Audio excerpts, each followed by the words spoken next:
Hello, everyone, and welcome to episode 92 of the Xbox Hall Gamers podcast. This week, I am joined by Keo. Welcome, everyone. And Cameron. Hello, I'm back. Yeah, welcome back, Cameron. It's been what, 2 weeks? Yeah, 2 weeks. Yeah, it's been a couple weeks. Yeah, it's been. We've missed you. But welcome back from your whirlwind tour of Germany. Yeah, it was interesting. Absolute wrong time to travel with heat waves and that, but And getting crammed in with 100,000 people in Gamescom. Yeah, that sounds great. This week, yeah, as you probably guessed, we're probably going to chat some Gamescom stuff. There's a little bit of news around as well, and some Starfield stuff. People are excited. But yeah, I guess we'll just get straight into it. As always, this show's live on Twitch. You can come say hi. Xbox Hall of Gamers is the place to find us. You can come hang out with Bulbasaur and Todd and Zach, and I guess Keo's in there as well. hey, I knew that guy. Yeah, I'm in all the places. Yeah, exactly. You can come hang out with the community, ask questions, comment on what we're talking about. We'll, obviously we're doing the show, but I do try to keep an eye on it if there's anything interesting that comes up. Most of the time it's just shit posts, but hey, it is what it is. But first, I want to hear from Cameron about Gamescom. I want to hear the good, the bad, the German. Okay, do you want just The Gamescom? sausage. I need to. This is going to be pretty much like me, half an hour, just like saying everything. Do you want entire Germany? Do you want Gamescom? What do you want?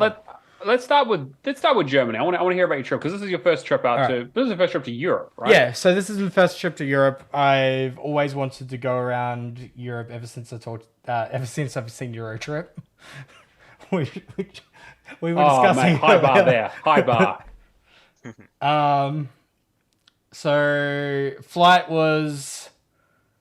roughly is like 26 hours. It's to Hong Kong and then to Frankfurt. When I got into Frankfurt, it was the middle of a heat wave, to which I did not realize that there was no air conditioning in Europe. And my first thing on the agenda was like, I need to go and get an ice cold drink. I need to one of those $1, $2 frozen drinks that you get at Macca's or KFC or something like that. I'll go and find one of them. Little did I know that frozen drinks are not a thing in Germany. Neither is ice. Okay, hang on. Yeah. Whoa. Ice is not a thing in Germany. Okay, that I gotta. I've seen. How is ice not a thing in Germany? So okay, you walk into a Macca's, yeah, and then if you're to go into establishment that has ice, it has like 3 of the tiniest ice cubes ever.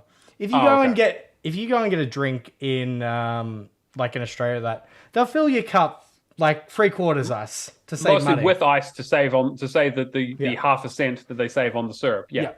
Germany is just like ice. Never heard of it. You have a ice cold beer, which isn't ice cold. It's like lukewarm. I swear. So I will say beer typically doesn't agree with me, but I did have a nice beer on the side of the Rhine in Cologne, where we were just sitting on the river talking to some of the devs. That was quite nice. But ice wasn't a thing. What else was there? Just the air conditioning and all that. Mate, you're really not selling me on this whole Germany thing. Yeah. So I will be honest. A lot of my time in Germany was from a level of discomfort because I sleep very hot and I really, really struggled with just being so warm. So yeah. Went to Frankfurt. What we did in Frankfurt was we went and explored New Old Town.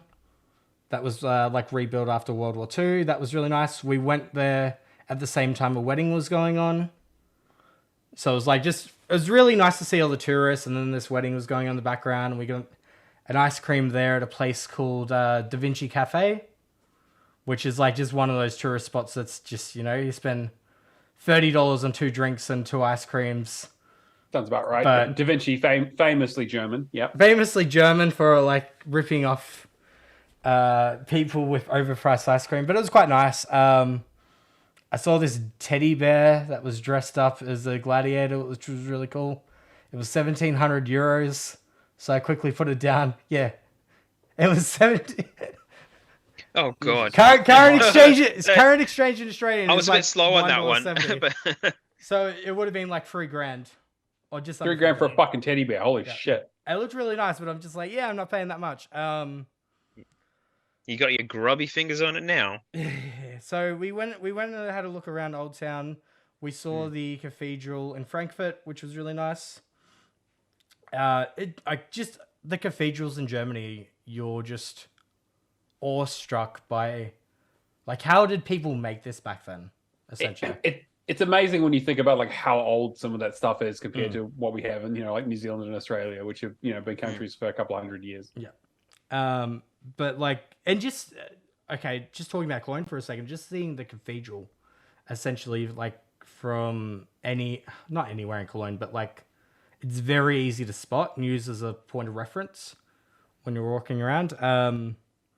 But yeah, back to Frankfurt. We looked up like one of the best places for breakfast. We had a beautiful like cold cuts, yogurt, fruit salad. I think Borek rolls are the ones with pistachios in them. They were lovely with like some German honey. So I had this really nice breakfast. Had a walk around the Rhine. And then the next 2 days in Frankfurt, we essentially did nothing because it was just way too hot. Other than just going to some really nice food places. Like, food in Germany, 10 out of 10. Like, I swear, anywhere you go, it is just a really nice experience. It's just the level of discomfort that I had because it was way too hot. Yep. So you had no bad food experiences? Food not agreeing with me is different from food being enjoyable, I will say. I understand that. Yeah, so we then went to Cologne by train, which if you ever go to Germany, I highly recommend going by the train just for like an hour or two because it's just amazing to see the sights. Like, especially in comparison to Australia, like, I feel like if you go over certain parts of Australia, you kind of, there's some hills, there's like your red gum kind of trees and all that, like just completely different viewing experience. And they're just the people in the train are just super lovely as well. Like, I feel like most of the Germans I talked to, there was like a really polite, easygoing sense. Anyway, get to Cologne, essentially did Gamescom, a lot of 12 to 13 hour days, which to me is just crazy how quickly it goes by. Like, you get there at 8 a.m. in the morning and then before you know it, it's like 4. And you've just talked to people throughout the day. Very lucky that one of our games got into the Indie Arena booth, because if you're a member of the Indie Arena booth, you get free hot dogs and free drinks during the thing. So we were in hall 10.1 with all the, we had a shared booth for Toge. They showed off 4 of their games. We showed off 4 of ours. It was really nice to have Toge there at the same time. Toge, for those who don't know. Coffee Talk 2, Venaris, Space for the Unbound. They showed off Kriz Front Tactics as one of their upcoming titles. But yeah, most famously known for Coffee Talk, essentially. But yeah, it was nice. We had like a little press area thing we shared with them. We were just talking to them throughout the days. Fun fact, Toge is Japanese for bean sprout. But then, okay, so we're talking to Chris, the CEO of Toge, yeah? And we're just like, okay, like, tell us why Toge. So he studied at a game development place in Perth.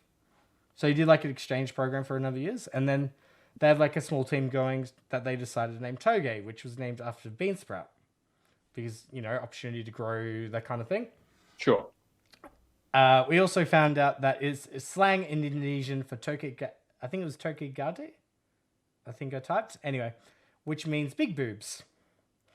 So whenever they're doing a speech, the Indonesians in the back are just like, Arden was just telling me, who's a part of our team, just like, yeah, they're just like giggling in the back because they're essentially boob productions. A bunch of big tits. Yep. Yeah, just the Indonesians know the slang for it. Nobody else. Yeah. But I thought that was a pretty funny thing to find out. Just talking to them, just getting a whole bunch of like words of advice, like coffee, how do I say this? Coffee Talk and those kind of games have a certain level of polish that they don't go into a higher space. Right. And have like an unfair comparison to other games. So that's like why Coffee Talk is artistically on the level it is with pixel art and that, which was interesting. What else was there? Yeah, just like a whole bunch of like nice facts. We ended up having a steak dinner with them at an Argentina steakhouse, which was really nice. I'm not typically a steak person, but that was probably the best steak I've ever had in my life. Yeah, and then it was just Gamescom. We had some really lovely volunteers working with us. We showed off... I should talk about the new games. Showed off 3 new games. So Modern Echo, which is a rhythm action game, which is essentially positioned as the Cuphead of those kind of titles. We had a Plantals, which is from a studio called Mythical that is famous for like doing...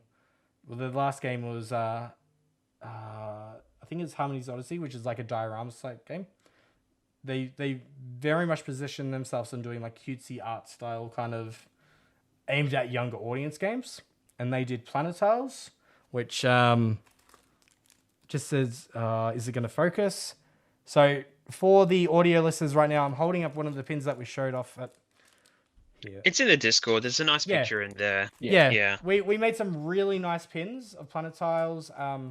Essentially, if you've played Dorfromantic, Islanders, games like that, it's very much a puzzle game that is positioned as, you know, if you're like a... what's the right word for it? If you're like just like the laid-back kind of puzzle person, like you can play your 10-minute match, or if you really want to like go for the high score, it has like roguelike elements to essentially like keep aiming higher. Interesting. But like even it's only an alpha stage at the moment, which we're showing the demo of, and it's already like really, really beautiful. And the last one, which was NPCville, which is a story-based cozy life sim where you're playing as an NPC blacksmith trying to revive her dead MMO. Oh, right. Okay. Which the devs, the sneaky buggers, didn't tell me they planted in a pet the cat feature beforehand. So 2 of the girls that were like there at the booth like figured it out, and then the cat started following them, and they just absolutely like loved it, went crazy for it. And I was like, nobody's told me this. I'm the social media person. Why the hell has anybody told me this? And I found out it only got implemented the week before. But yeah, we showed off those 3, which was pretty cool, as well as Homeseek, which I've talked multiple times about in the past.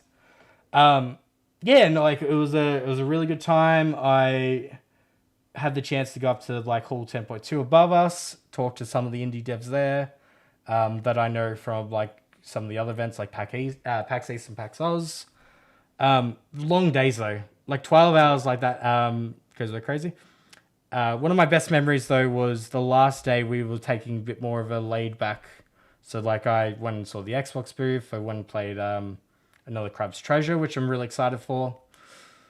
And we just had like a look around and did like the quick things without waiting in line for hours. At the end of the day, they were doing Overwatch 2 tournaments. Oh, no. So I can already see where this is going, but yep. So some of the devs on the team. So my boss, big Overwatch 2 fan. Big Overwatch fan. I won't say Overwatch 2, but big Overwatch fan.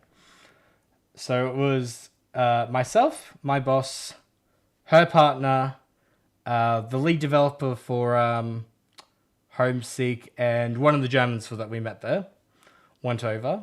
And the first match, we just absolutely crushed. And it was like, yeah, all right, cool. Like, really enjoying it. The only thing is we had to go back into the line and line back up again. So we line up for like another 5-10 minutes. And then the next match is just like we're just smashing them. I'm being toxic as all hell. I've got Diva. I'm up at like blocking the door. And we just absolutely smashed them, yeah? Now, the first time we were playing against grown-ups. The second time we look over, and there's a group of 10-year-olds.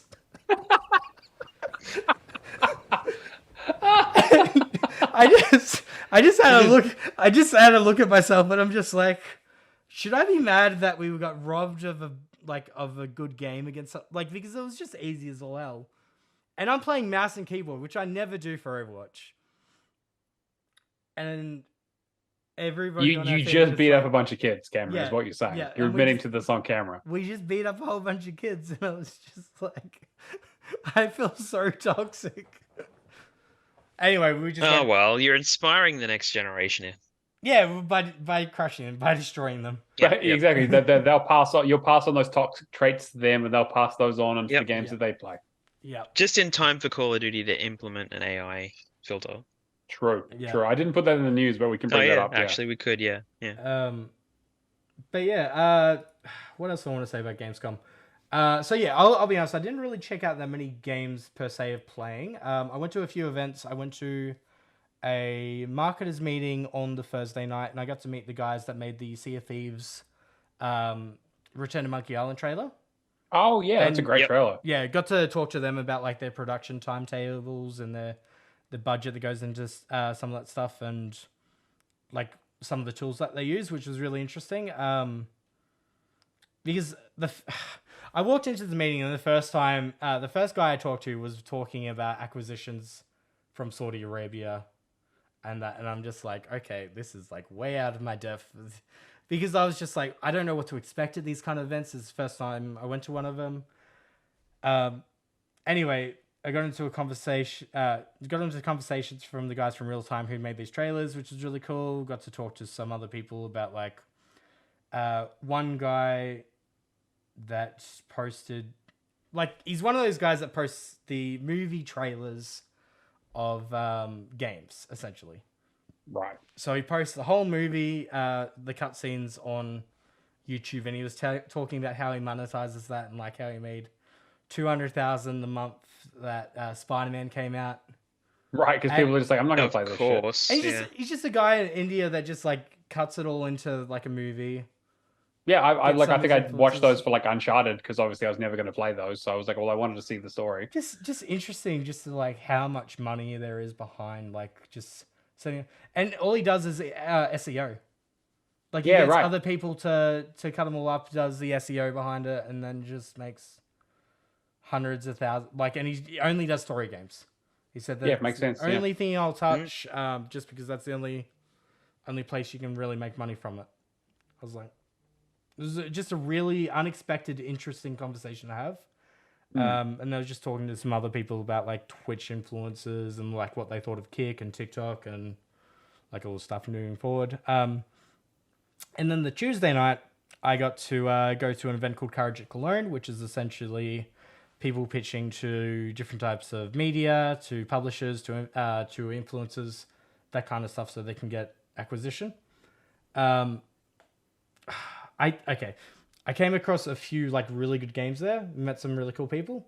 One of them was Ergonomics, which was a like quirky roguelite strategy game where it's like really colorful, using gnomes as Okay. ergonom. Oh, okay. No, Yeah. Yeah. So okay. you're basically Ergonomics. you're rebuilding a floating city, you're gathering resources on expeditions, and then you got like teams of gnomes helping you. You do upgrades and that, and then you get like mystical islands with unique like flora and fauna. I'm trying to think of a comparison to it, but it's quite like it's got that Dwarf-romantic kind of. Like, are you guys familiar with Dwarf-romantic? Like the Yeah, you've talked about it in the past. I believe. I don't know what that is. Okay, it's like one of those tile kind of roguelike games with like really colorful like light, like environmental kind of I don't want to say watercolor, but it's like very color rich. Like so Okay. shaded. Yeah. Talking to this German team, the basically four of them had made this project in 3 months, and the level Wow. that it was at to like present at like a Gamescom event, they got into the indie arena booth as well.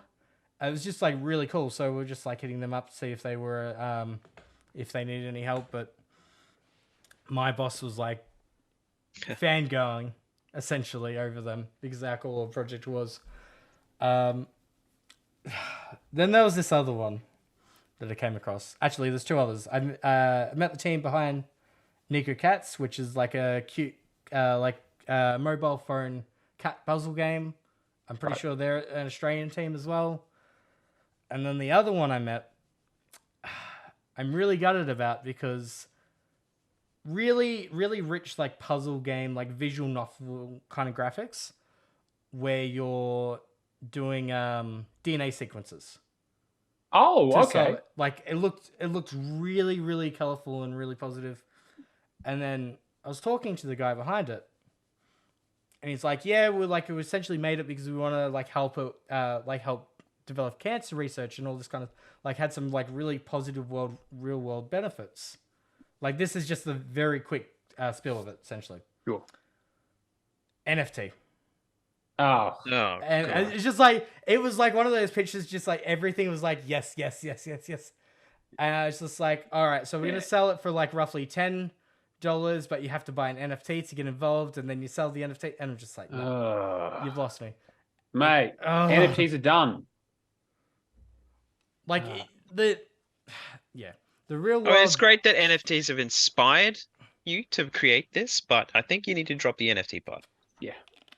Yeah, looking for a ton of funding and all that, and of course, had positive real world benefits, but as soon as I heard NFT, I was nah, mate, I'm out. And I imagine most people are probably on that same boat, right? They're just nah. And there was another game that I'm failing to remember the name of, but it was essentially a mix-up of the old Flash games where it was essentially like Angry Birds, you shoot an arrow and you hit that kind of stuff. Yeah. That mixed with a 3D environment where you're going at multiple different angles. It had that same kind of So like Worms? Like Racketeer on the 360? Like the Kinect game? I haven't heard Racketeer. It's not Okay. It's okay, it's not like Worms, but it's 3D environment where you can rotate and... I mean, Worms also has a 3D game where you can do the same thing. Oh, right? can you? But, yeah. Okay. Not the original, but they did put out. They have the last few ones they did were Worms 3D, where it was 3-dimensional, but angles and how strong what weapons you use and how long you hold on to them and stuff. I played a Worms game. So yeah, real world map traveling to the different places. It just had that feel of really nice Flash game. I need to look up the name again because I was super into it, but I think it was only coming to PC. But yeah, that was some of the games that I checked out. I'll quickly talk about some of the other stuff I quickly had a chance to play too. So another Crab's Treasure. It felt how Thymesia and those kind of games feel the Dark Souls? Sure, yeah. The Soulsborne games, yeah. Yeah, just that kind of indie but with really colorful art style. Mm-hmm. Hard mechanics. Essentially just hiding your shell though as you're battling some of these enemies. Yeah. As your shield. But that was super fun for the bit of time that I played it. The Xbox booth looked amazing, but just some of the lines were I didn't want to spend hours there. The Sega booth looked amazing. They had the 20-year-old statue from the Sonic fair they did back in the day. Oh wow, which is really cool. They had there was a big news article about that. So just saying that they'd found it and pulled out of storage to do it. That's really cool. So, yeah, the Sega booth looked amazing. They had the new Sonic game set up. Nikita said she absolutely loved it and she's going to buy it day one for... Stephanie loves Sonic and Tails. So it's definitely going to be a family game. What else was there? Pizza Possum. Raw Fury had a booth. And Pizza Possum... I'm looking for more co-op games at the moment. Sure. I like the stuff that Raw Fury publishes, so... They had Star Trucker there as well, but I didn't get a chance to play that. So Pizza Possum is essentially you're doing hide and seek for a village, gathering food with a friend, and then you're using items to maneuver around guard dogs. Stealth game. Yeah, but straight after Gamescom, they announced that that was coming out in September. Oh, so that's very very close. What else was there about Pizza Possum? That also got into the indie arena. Kusanir was there. They announced that they're coming out in November. I've known Sean there from... Okay, well, he knows Matthew and Haskell, my bosses. But I've known him since meeting him at PAX Oz. I was just having had a long conversation with him. Essentially, it's like dungeon crawler, like roguelite, but then you're going back and doing business management around food. Yeah. What was it like? Was it Dave the Diver just came out recently? They kind of did something similar, right? Where it was you go and like fish during the day, and then you have like a sushi restaurant during the night or something. Oh yeah. I don't know. Okay, so everybody's raving about Dave the Diver. I haven't had the chance to play it yet. People have been people were like going crazy for it, which is so strange. Like I was just like, oh, it looks cool, but like, yeah, people it sounds like to me like the even biggest I saw mashup. that and I was interested. Yeah. But yeah, so Kusini, it's interesting. There's two games that I know of that are coming from Southeast Asia. Kusini is one of them, where you're just like bringing back ingredients and like cooking and serving them essentially. And then the last one I got told that I have to check out is Demon School, which is a new style tactics RPG where motion equals action. You defeat big weirdos in between human and demon worlds as fate and a misfit companions. That sounds like the kind of anime style bullshit that I'd usually be into. So I might. Everybody He's already checked that out. Everybody that I was talking to at the arena, that I'm just like, all right, give me the pitch for another game that's there that I definitely need to check out. They recommended Demon School. Gotcha. So it's going to be one of those. Yeah. Got it. Yeah. But yeah, there was a lot of like really cool stuff at the Indie Arena booth, other than just getting free hot dogs. Man, that's a good benefit though. I mean, like when fair food is like 18 euros for like nothing substantial, and it's just like, all right, I'll just go up and get a free hot dog and a free drink.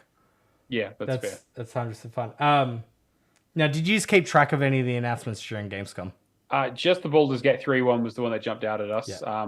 But obviously because of the news about Phil Spencer saying that they weren't going to be putting it out on Series S. Well, they were, but not without co-op. Yeah, Series S, as far as I'm aware, dropped the co-op, so then both...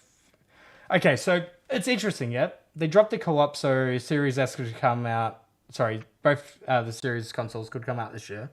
Yeah. But I'm kind of like in the mindset of like, does this set a precedent for other devs, or is it just because it's a game? Yeah, that's kind of what we were saying, is that like, I think, because they've had a pretty hardline stance on it, being like, no, like we need to have parity. But also, Baldur's Gate comes out and gets, 98, 99, hundreds and stuff. And then it's coming out on PS5 the next month. And exactly. They're like, Phil Spencer calls them up being like, okay, we're not going to be missing out on Game of the Year here. Yeah. And have it only coming out on PlayStation. Yeah, of course. Yeah, well, everyone's saying, like, take the clause out, take it out. But I mean, all they have to do is add to it and say, only if we say you can do it. And if you get a 97 on Metacritic, we'll consider it. Yeah. So prove yourself to us. my mindset, I was really thinking of Gamescom about this. Why don't they just do the cloud streaming through the Series X blades like they did, like they're doing with other titles? Well, they definitely can. I mean, and they definitely will, right? But I think that you can't. I think in terms of like their rules that they've set for themselves, they can't release it as a download. Yeah. On one console and not the other. Yeah. And that's because they've never done that. Basically, it's like obviously there are stuff that's only on the Series consoles, but they've never done anything that's only on the Series X. Yeah. I don't think it's really going to set a precedent. Yeah, their clause says the same generation of consoles. Like that's what it says. So I just don't see a way going forward into the generation where we don't have a situation where we end up dropping the Series S. Like, as much as I love it as a console and all that, and it's positioned so well for like Game Pass, I feel like 5 years later we're going to get to a point where it doesn't make sense. We talked a little bit about this last week as well, Ikea. I wasn't on last week, by the way.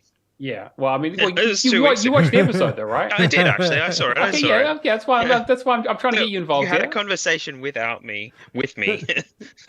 Yeah, exactly. Yeah. All right.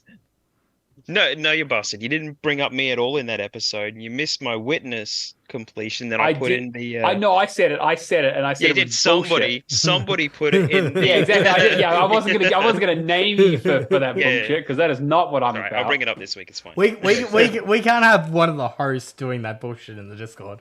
No, exactly. Although I will admit I have been enjoying changing the Jonathan Frakes gif every time someone guesses the witness to get a new one from that fucking show. But yeah, I don't mean like I think that when we talked about it, it was kind of like, well, like Phil Spencer came out and said, hey, no, like he's very clear that they do not want to drop the Series S, and they're also not looking at doing a console like mid-generation refresh because of it. Yeah. But I'm with you. Like I think that it's definitely holding things back, but I think they've kind of backed themselves into a bit of a corner. But at the end of the day, they want to have something on the market that's cheaper than the PlayStation. Yeah. As an entry model, right? Yeah, totally. It needs to be there. It really does. Yeah. But does it need to have parity, I guess, is the question. I think it depends. You don't want to get in a situation where people feel like they're getting a worse deal.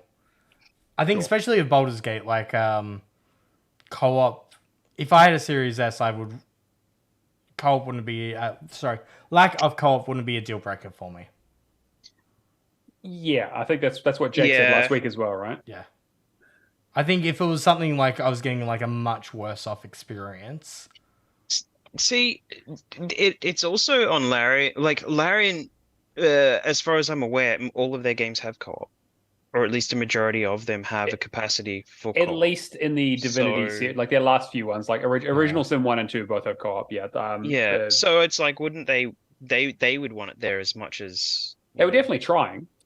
Yeah. And I think they've also said that they're still going to be working on it, even after it comes out. Like it might get patched in later if they figure it out.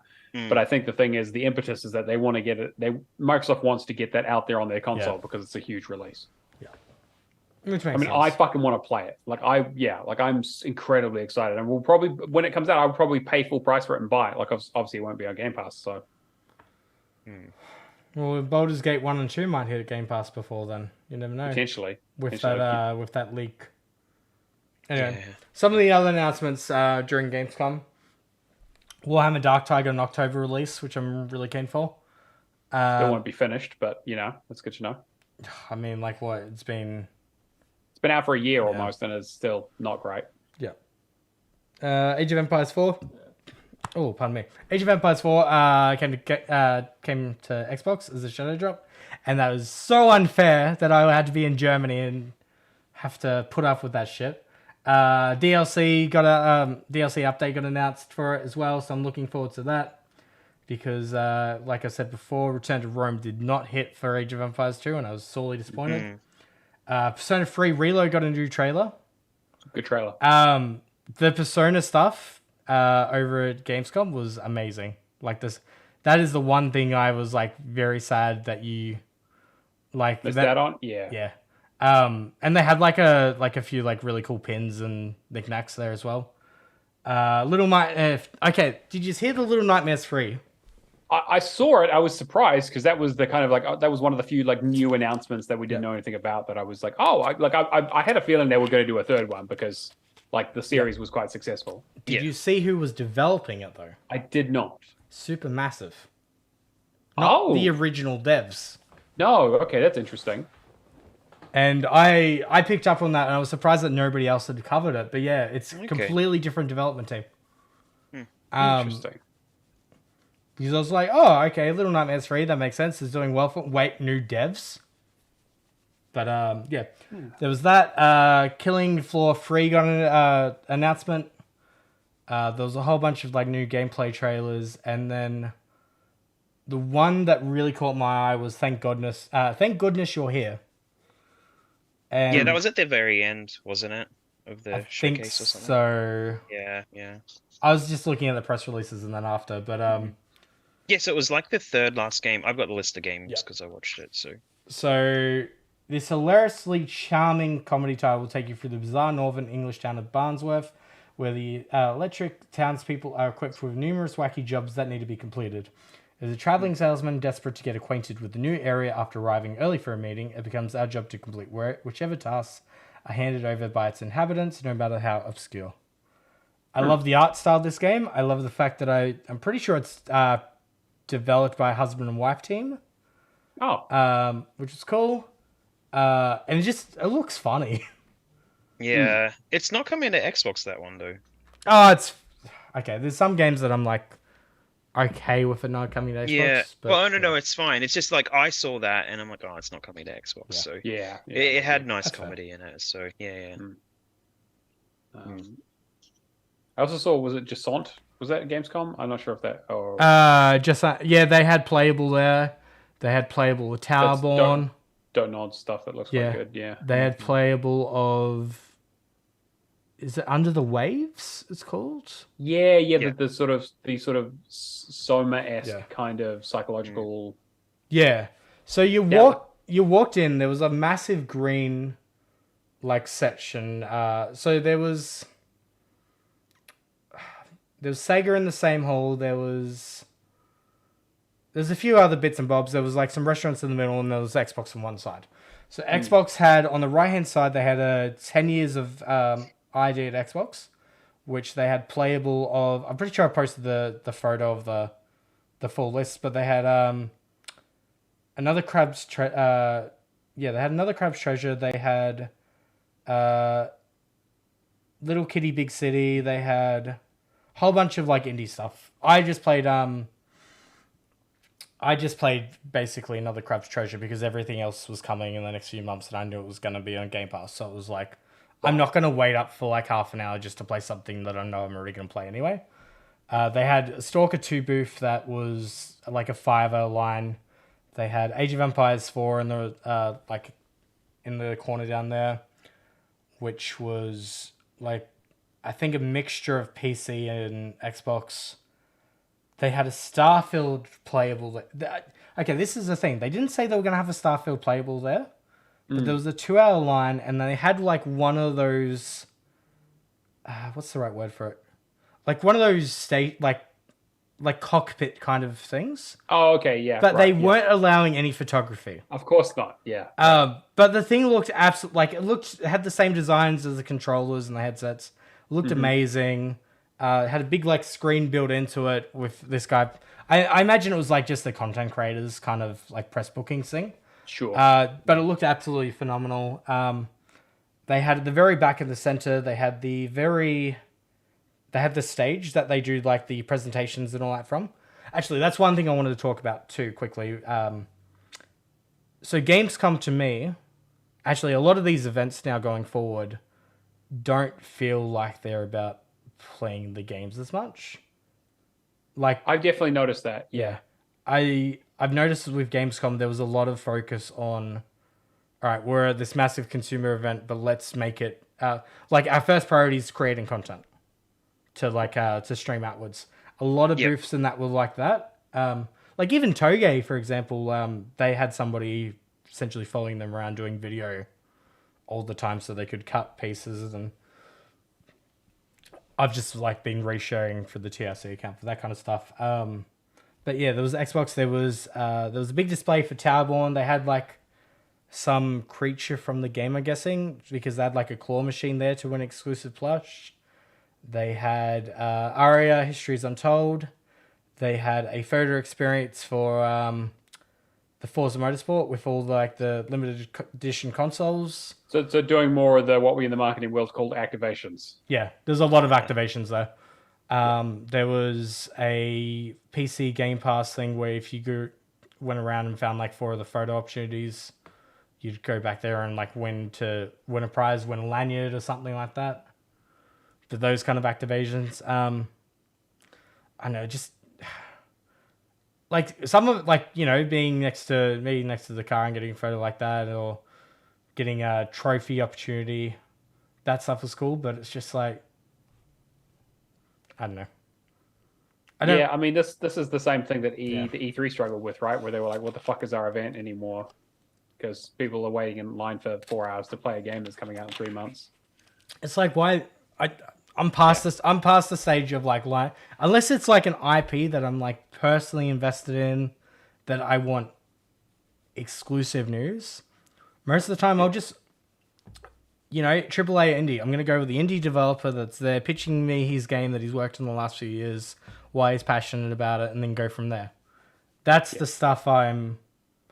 That's the stuff I'm keen on, and a lot of the indie devs, they'll just tell you how it is. Sure. Like they're not gonna sell to you. I'm very much a tell me about your product, tell me what you're trying to achieve here, and they'll give it to you honestly. Whereas in a lot of these, you go up to Xbox for example, and it's just a salesperson that's been hired for a weekend to come do an event, and it's like, well. So what was the split for indie compared to AAA? Well, you've got a number of halls. I would probably say 6 or 7. The section that we were in was a mixture of indie. So we were on the same floor as Devolver, as Raw Fury. Obviously, we shared a booth with Toge. I'm trying to think who else I saw there. I think there was another publisher that came up and talked to me, but I can't think of what their names are right now. But yeah, it was the main big publishers. Devolver had that beautiful booth that I took the photo of in the Discord that they always knock it out of the park with. And then 10.1 was essentially all these are the games from Turkey, these are the games from X, Y, and Z. And then a massive section for all the indie arena booths. Because essentially, if you get an indie arena booth, they cover part of your you get an arcade machine kind of thing set up, and they cover your TV, they cover your PC, cool. But you're still going to pay for that floor space. But if you get into that space, there's so much more attention on it that you're able to capitalize on. For sure. So because NPCville got up there, we just got them to. We had 3D printed exclamation marks. And, I saw that in the photos. Yeah, and a leather jacket. So I was wearing some of them downstairs. The main guys from Indonesia were wearing it upstairs. They had the leather thing dressed up as an NPCville. We had a German outlet cover us on the first day, which got they had 400,000 subscribers. So we got some really good traction off that on day one. Had a few articles written about it, but yeah, that was. I don't know. It was. I didn't really get a chance to go up there much unless I was exploring or just quickly grabbing a hot dog and that.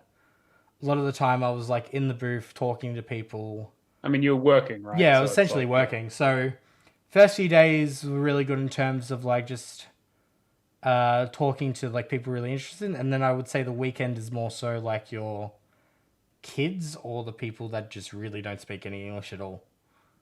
Right. Which was good. We had volunteers, and because they live in Germany, the translation all that wasn't really that much of an issue. But yeah, that was essentially Gamescom. What else was there? I spent 2 days after that in Cologne, and Cologne is just beautiful. We saw the cathedral on the Monday. By that point, my legs and all that were dead, so I decided not to climb the cathedral. But Frankfurt Cathedral, I was just in awe of how massive it was, and then Cologne is just one of the biggest structures in Europe.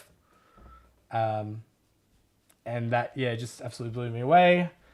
We had a quick look at the bridge. We decided not to put a lock on it. We're probably going to do that next year because we just didn't have enough time.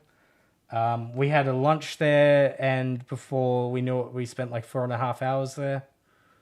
Lunch with the devs, them just talking about project ideas and that kind of stuff. Just having a good time. And then we went to the chocolate factory. Oh yeah, okay. Yep. Yeah, you gotta go to the chocolate factory. Yeah, got a nice hot chocolate. Got fondue. So that was a good day. Went back to Frankfurt. So Frankfurt, when I first got there, it was a heat wave. Mm-hmm. When I came back to Frankfurt, it was absolutely pissing down rain. So we got to the hotel an hour and a half early. To which it just it started pouring on us, and they're you just wait in the lobby for the next hour while we get your room set up. Right. And that was the best hotel I had in all of Germany. Oh, and that's the other thing I didn't say. So 2 other things about the hotel in Cologne. The first day, at the end of the day, I'm just like, let's chuck German TV on and we'll see what's available. TV was cracked. Yeah, so like it was like a massive... Somebody cracked it from beforehand. Went down to the lobby and I'm just like, all right, we've got a cracked TV and all that. What do we do? Okay, thanks for letting us know. Never got replaced. Why would it?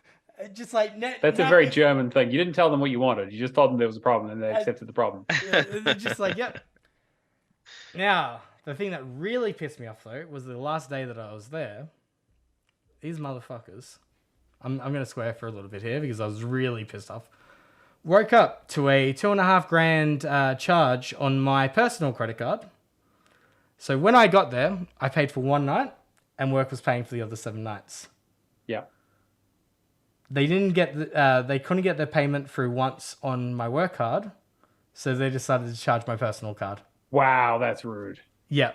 So it pretty much, I had... so I've got like roughly $3,000 on my credit card. They charged like nearly all of it. And that was pretty much the only money I had left.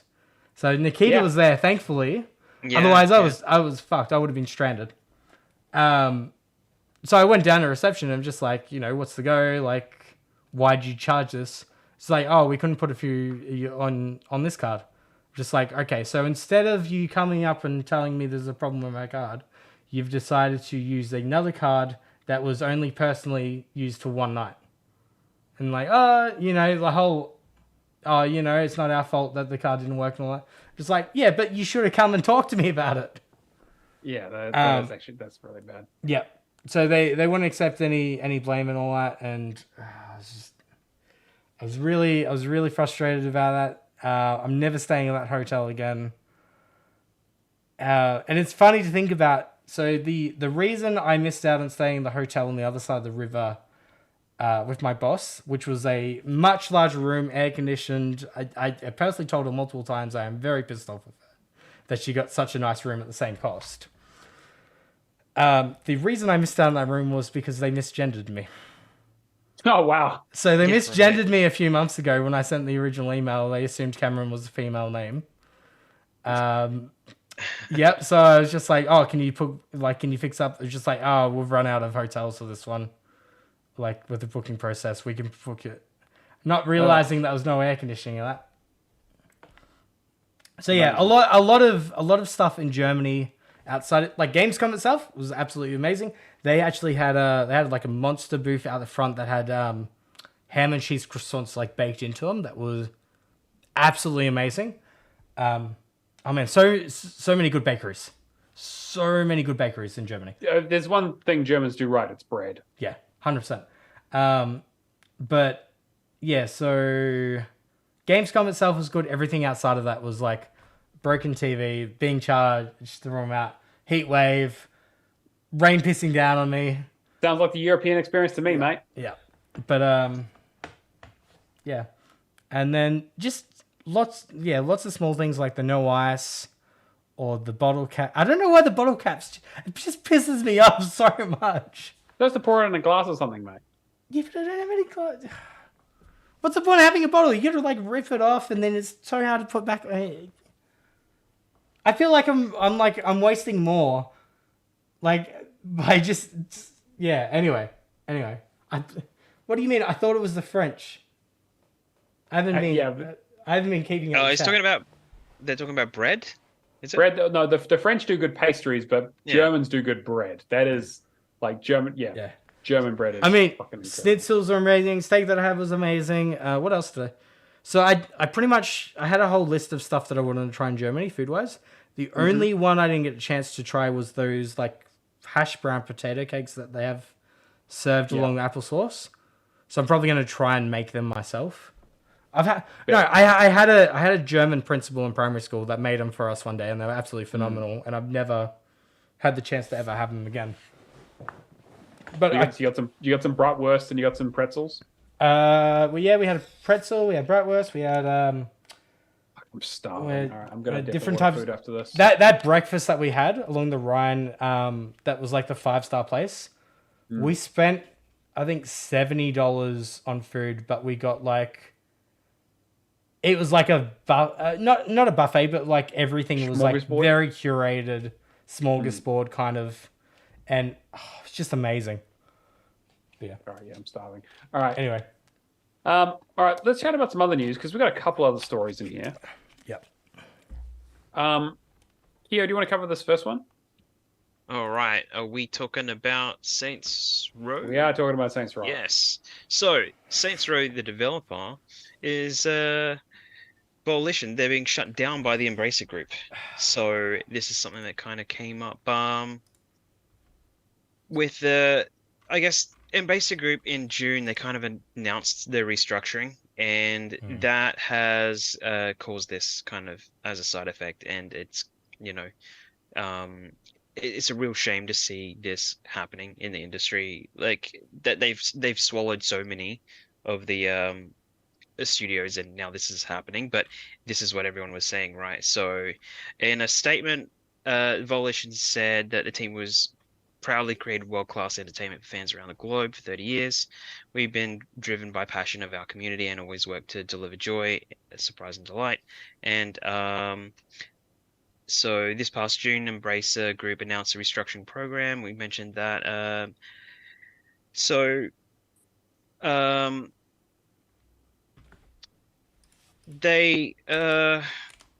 They're transitioning people into other areas, but we have no idea exactly what's happening with this. When they say that they're transitioning people into other, I think this is just a blanket statement of like these. Yeah. If we can't find any positions for these people that are going to serve for us, then they're going to pretty much essentially get the axe. So we're going to have thousands of devs in the wild, basically, with this as a result. So I hate this too because it would have been a senior management decision to make. Yeah, completely disconnected from the devs. I think. I mean, look, like I love Saints Row, right? Like the Saints Row series is one that's really close to me in terms of like things that I played growing up that I definitely shouldn't have been playing so young. I really enjoyed the first game as it's kind of parody of parodies essentially. The fact that you revived your down gang mates by literally pouring a 40 on them. Like you can't write comedy like that anymore. Like that's so perfect. Yeah. And the new game is an example of that.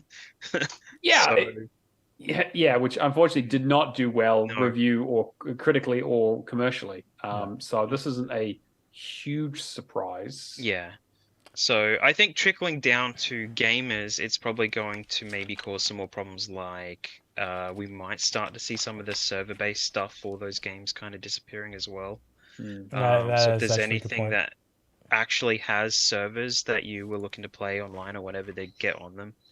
I know Saints Row 2 is up and down a lot, so I don't imagine them fixing that too many more times. So. I mean, the previous Agents of Mayhem already had the discontinued achievement, right? Mm-hmm. Yeah, they never fixed it. Yeah, a lot of the stuff I don't know. You got Saints Row, you've got the Red Faction games. I don't know how much this is still up. I was like, because I mean, they kind of got their start with like Descent back in the day on the PC, which I fucking love that game as a kid. Yeah. But like, it is really sad news, but it is one of those things right now where like Embracer is acquiring so many of these like, mid-tier development teams to kind of they bought THQ. They were trying to reunite things under that kind of banner to kind of bring back AA development, and everyone was kind of scratching their head, being like, what are they going for here? Because like, it seems kind of It was Embracer that bought the Western games off Square, yeah. Yes. Yeah. Because then they've already passed the Tomb Raider franchise and stuff. I think on Amazon. Amazon, yeah. So. Yeah. Mm-hmm. But apparently, and so it came out a couple of weeks ago. We didn't get a chance to talk about it, but was the reason for this restructure that we've just kind of found out, like what happened.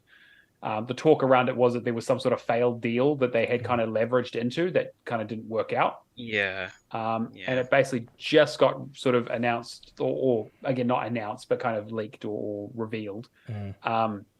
that apparently they had a $2 billion deal with a Saudi Arabian investment company that kind of fell through. Apparently the deal was all verbally agreed upon, and they just ended up backing out at the last minute, which completely fucked them.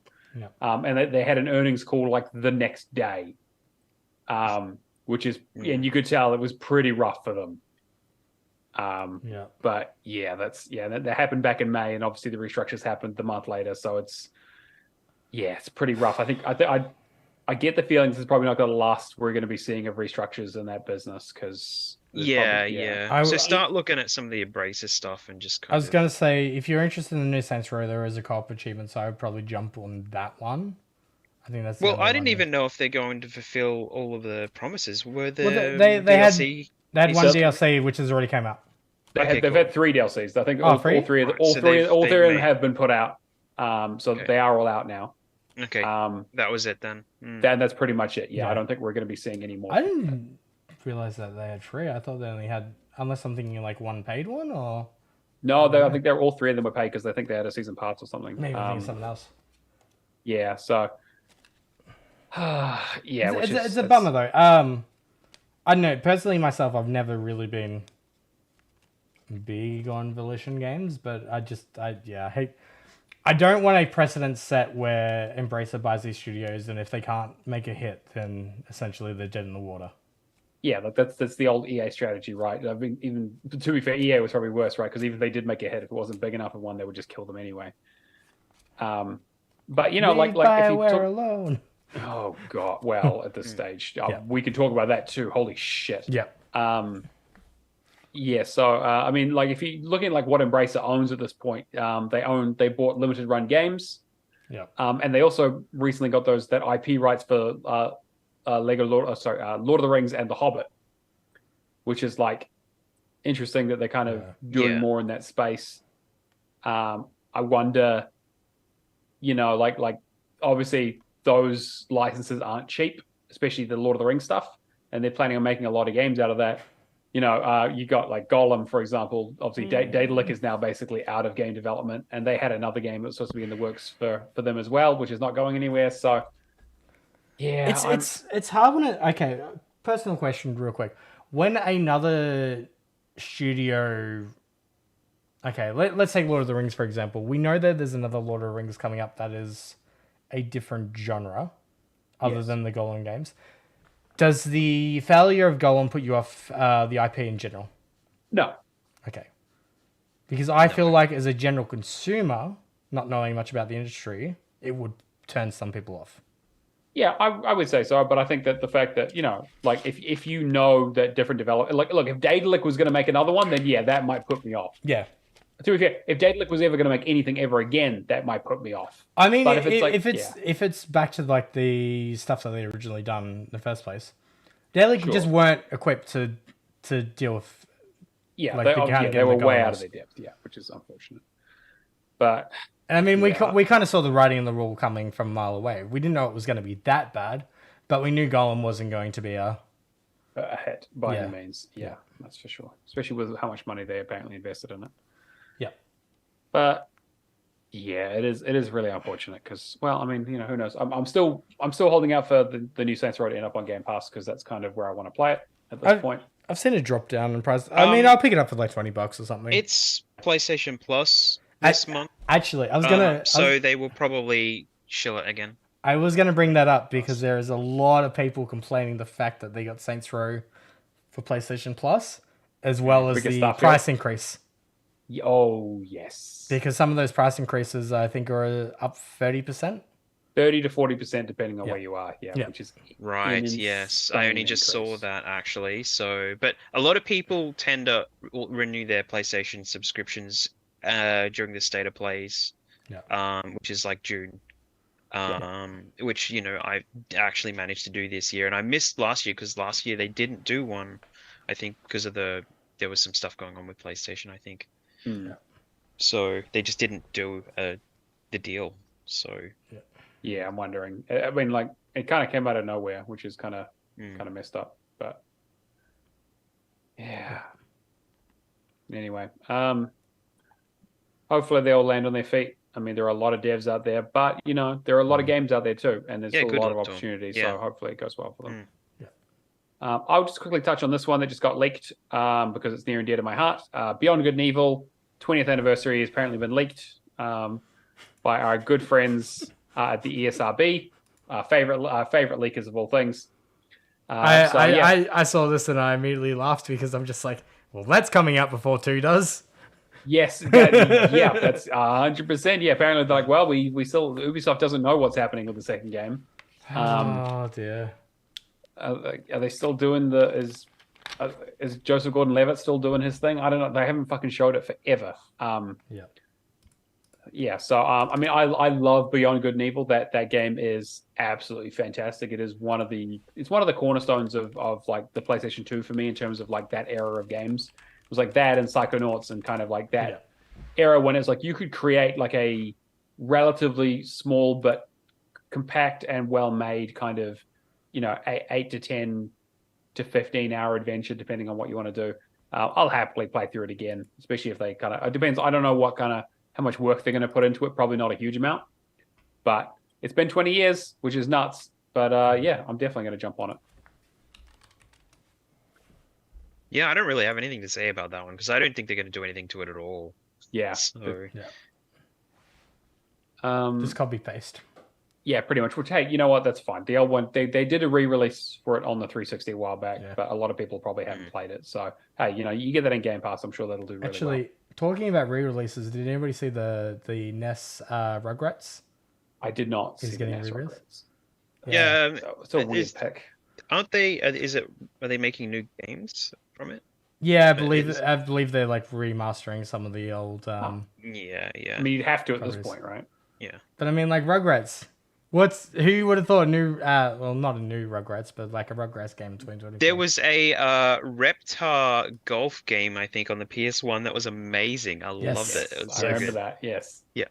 Well, I mean, they brought back the SpongeBob games, so I suppose there's definitely an appetite for that Nickelodeon license stuff. It's interesting with the SpongeBob games, like how, like they did the remasters and they were doing successful enough to actually make a new one. Yeah, they made I need to go back to Cosmic Shake. It was a pretty good game. Cosmic Shake, yeah. Cameron, do you want to read this other one? All right. So Starfield protagonist had a voice actor before Bethesda chose silence. So most RPGs developed by Bethesda have silent protagonists, but similar to Fallout 4, a journey to unlock the Starfield achievements were almost accompanied by a fully voiced main character.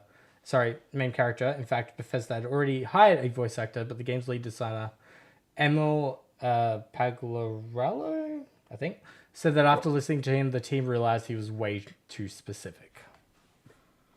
Yeah. What are your thoughts on like voice characters, like voice main characters in general? I feel like if you're creating a character, it probably shouldn't have a voice, or at least not like a, like you get the thing where they have a voice and they just go attack or like ha, but it's like they shouldn't fucking wax political. Or just depends on the level of cringe, yeah. Yeah, sure, yeah. I feel like if the game is going for like a create your own character, self-insert kind of thing, like I don't really feel like having a voice.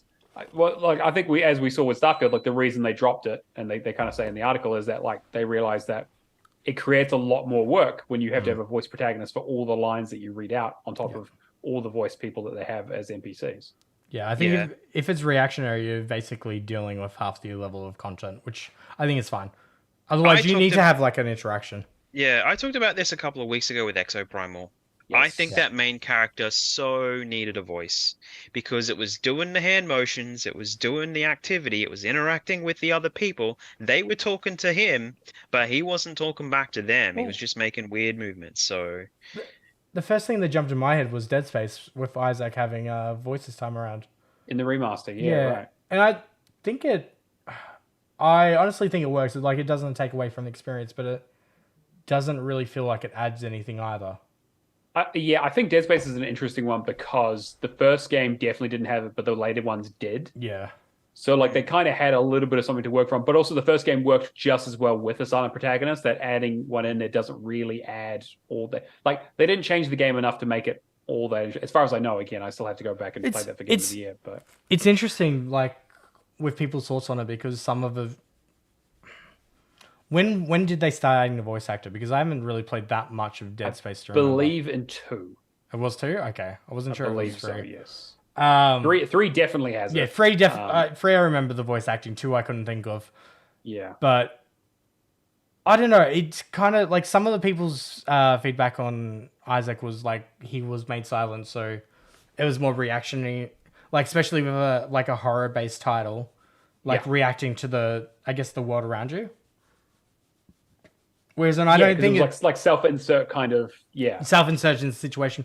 Whereas in like I feel like Alien Isolation has voice acting in that as well, but it's not that much. Like it's not that much, but then you still get like the vibes and the atmosphere and that of the game. Sure, but the thing I think with like Alien Isolation is like you're very much playing a character and a somewhat established character in an established universe. Like you're taking on their role, so it kind of makes sense for them to be voiced. And to be fair, like they do talk a decent amount. Like Amanda does talk a little bit, but like most of the time is her shutting the fuck up because she doesn't want the alien to hear it, right? That makes a lot of sense. Yeah, that's what I mean. Like in terms of a context setting, like with the So I guess how much of the game is role playing and how much is you going for the ride? Yeah, fair, right? And so I kind of think about like JRPGs in that regard, right? Because like how JRPGs kind of had a bit of a journey where they used to have silent protagonists because the games didn't have voice acting originally, and then it was like when they started having voice acting, it was like, well, you're making your character, you choose the decisions for them what to say, but there's not really, we don't put a voice actor in. And then you get to things like Final Fantasy X, for example, where it's like Titus or Titus, as I technically his name, like very much has a voice. I mean, you've fucking seen that laugh. That's yes, exactly. That was the clip I was thinking of. Yeah, the fucking laughing clip. Yeah, it's like that. Obviously, would not work with a silent protagonist. It's one of the best scenes in that whole game. And it's like, and like Final Fantasy 12 again, like has like the Final Fantasy series, like had that journey. We're like, well, actually, you are controlling these characters, but they are their own characters as such, and you don't really make choices for them. Whereas something like Starfield or Fallout or Skyrim, I think it makes a lot more sense to have a silent protagonist to be like, well, I am this person. I'm making the decisions. I have a conversation tree. Unless you want to go all the way around the world, then you don't get a say.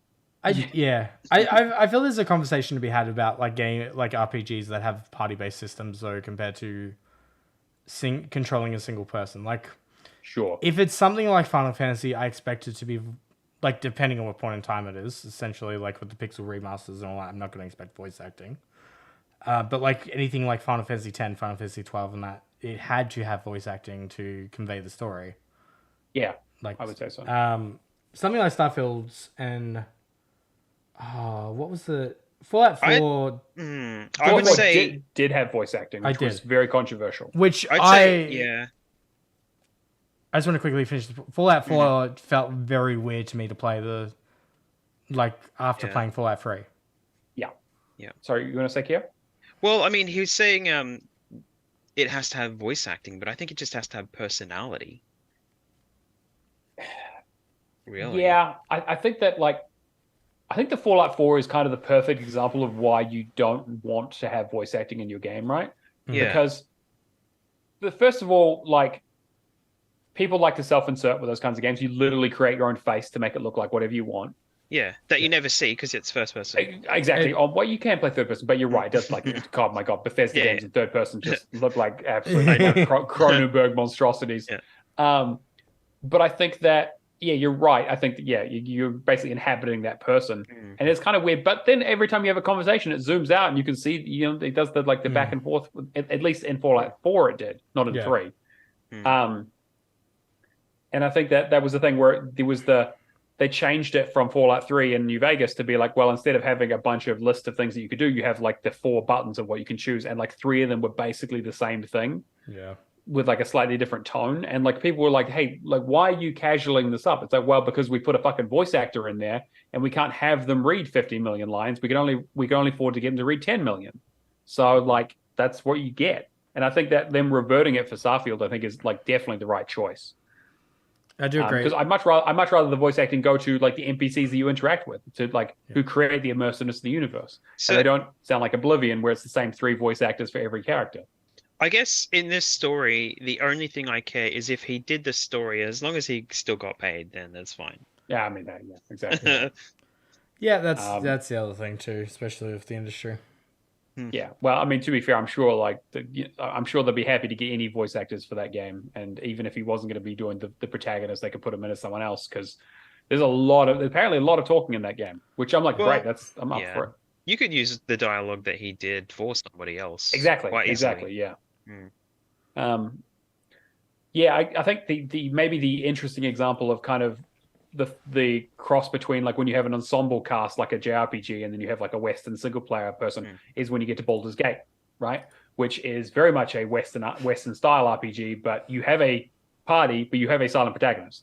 Yeah. And that's kind of where it gets a little bit weird, right? Where you have like, well, it's like, yeah, you're having full on conversations with your party members who are well voice acted and mocapped and stuff, and you're just kind of picking dialogue options and they just react to them. Sure, that's the weird part in Baldur's Gate. Okay, I'm very excited to play this game for a lot of reasons. But like, I guess like having said that, that's basically what BioWare did before that. Yeah. You know, like if we look at like Dragon Age and actually Mass Effect does have a voice protagonist. Actually, that's not a great example, but Dragon Age definitely, Dragon Age Origins at least. Yeah, but like 2 and when I think of like Mass Effect compared to Fallout 4, I don't know. Like it's not the voice acting itself. It's like the comparison, like in systems and that around the voice acting that seems really. Like, Mass Effect seems like a really strong voice-acted game, whereas in Fallout 4 falls apart for me. And I think part of that is because the scope of Mass Effect is quite small, but quite deep in terms of, like, it's a big universe, right? But realistically, how many places do you go? Like, you're going from, like, space station to planet to space station. There's probably about maybe 5 to 10 to 20 environments tops. Most of the people you can't talk to. Like, they kind of pick their battles quite well. And obviously Mark Mears and Jennifer Hale are great voice actors in general. But it was like you got a male and a female and that's it. Like, you know, there wasn't a lot of variation. Yeah, and the people in the Mass Effect games were more kind of just there for eye candy and stuff like that, really. I mean, a little bit. I like... The stuff in Starfield, they're all tools. They're all useful for something. Sure. They're part of your crew and they've kind of developed that, though, as you know, so... Yeah, I think like it's kind of on a sliding scale, right? And I think that Mass Effect kind of hit it like exactly the kind of right point where it's like you're a voice protagonist, well voice acted, who has conversations with other voice actors, and you have decisions that you can make between stuff.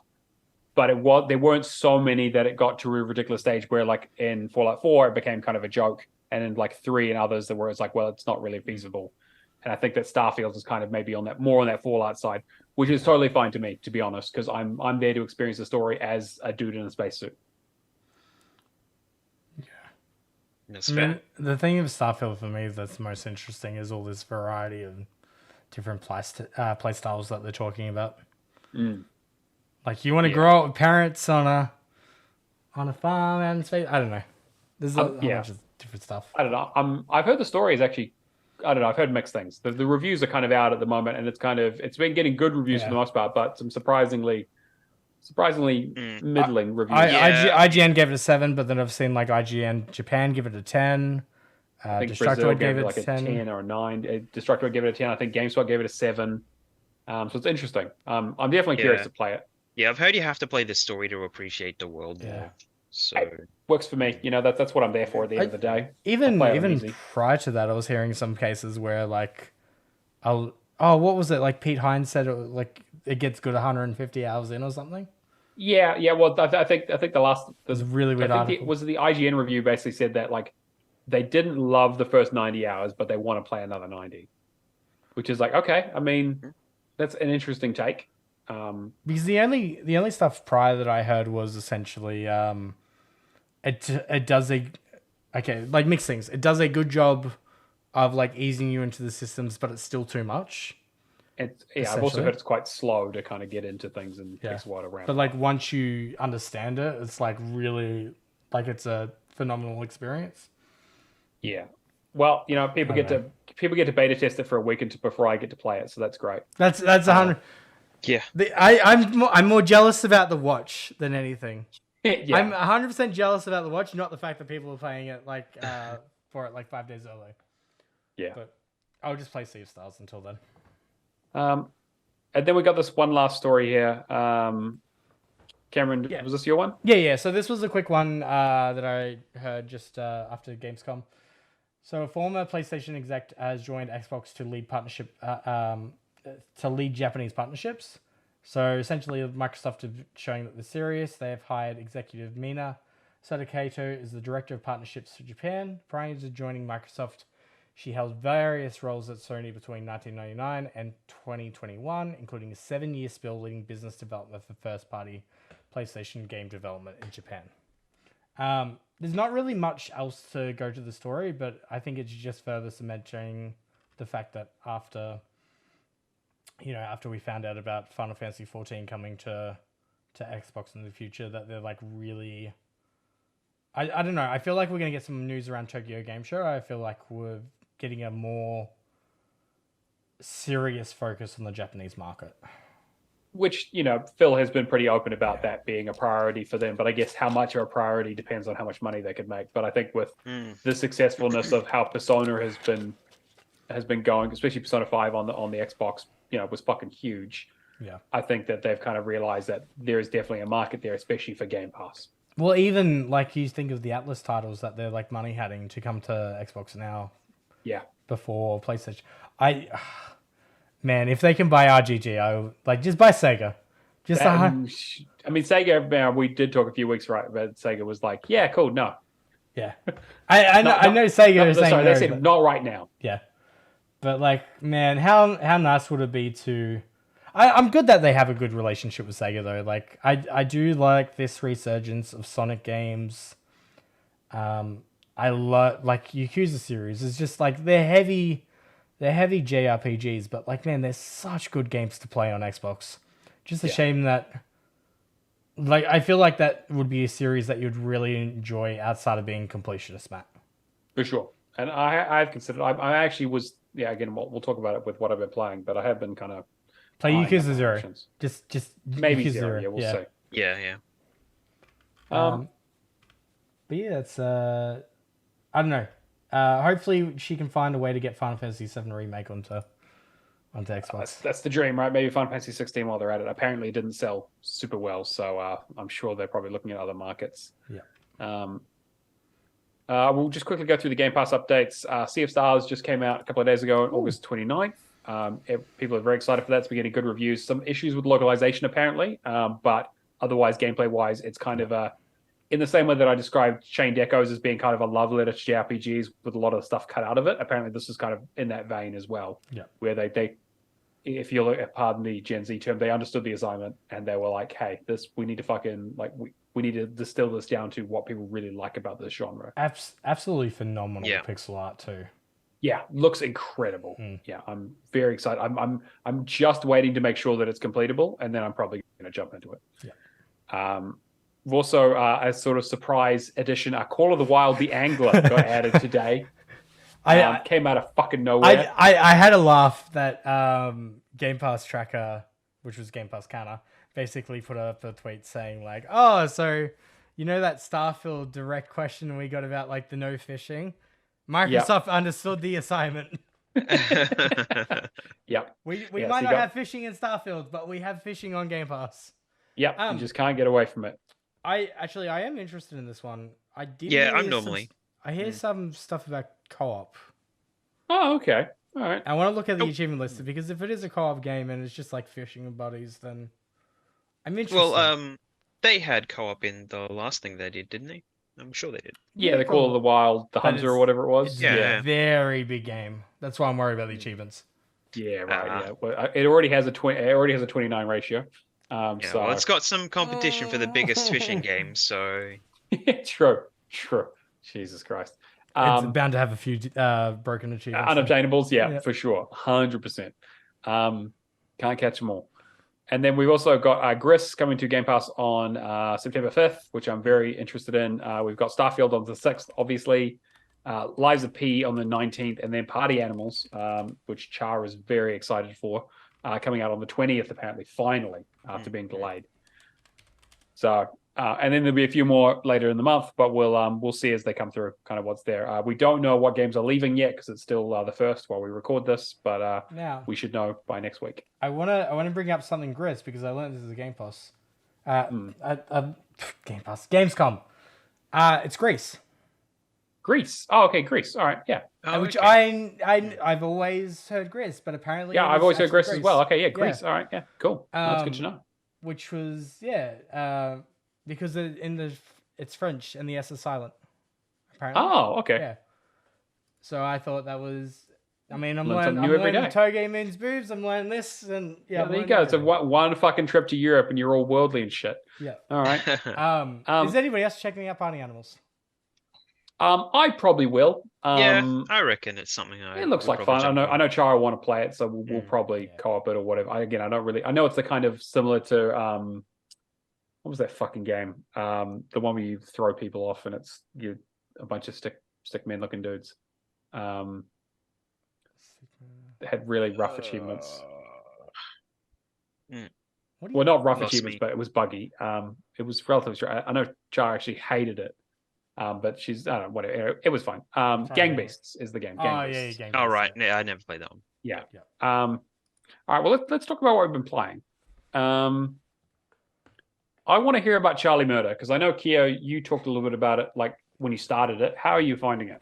Yes. So I actually, you can play the game from start to finish, basically just going side-scrolling through the world.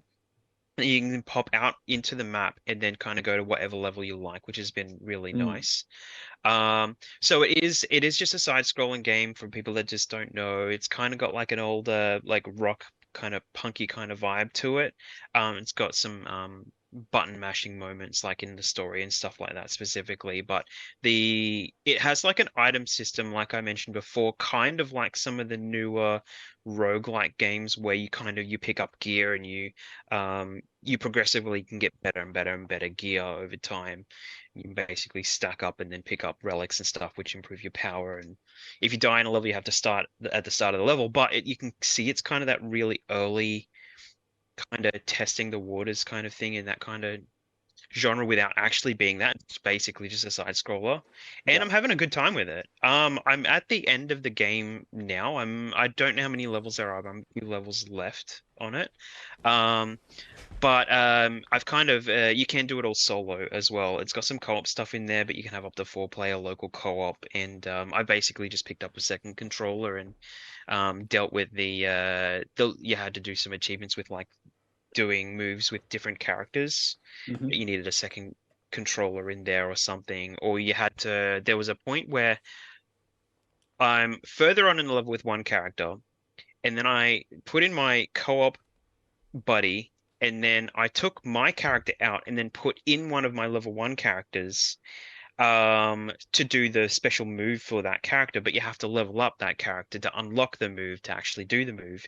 And then I realized that because my character hadn't done that level or hadn't done the string of levels leading up to that level, it could only do that level. So it was at the end of the game. Yeah, it was really weird because I wasn't even expecting to take my main character out. I was just going to stay as Charlie and then go through and do all that stuff later. But yeah, we couldn't move. We had to stay in that level. It was the mall area at the end of the game, close to the end of the game. So I had to just go through and defeat like one enemy over and over and over again, kind of just to level up. But you'd level up 2 or 3 times just by killing one enemy, which is really good.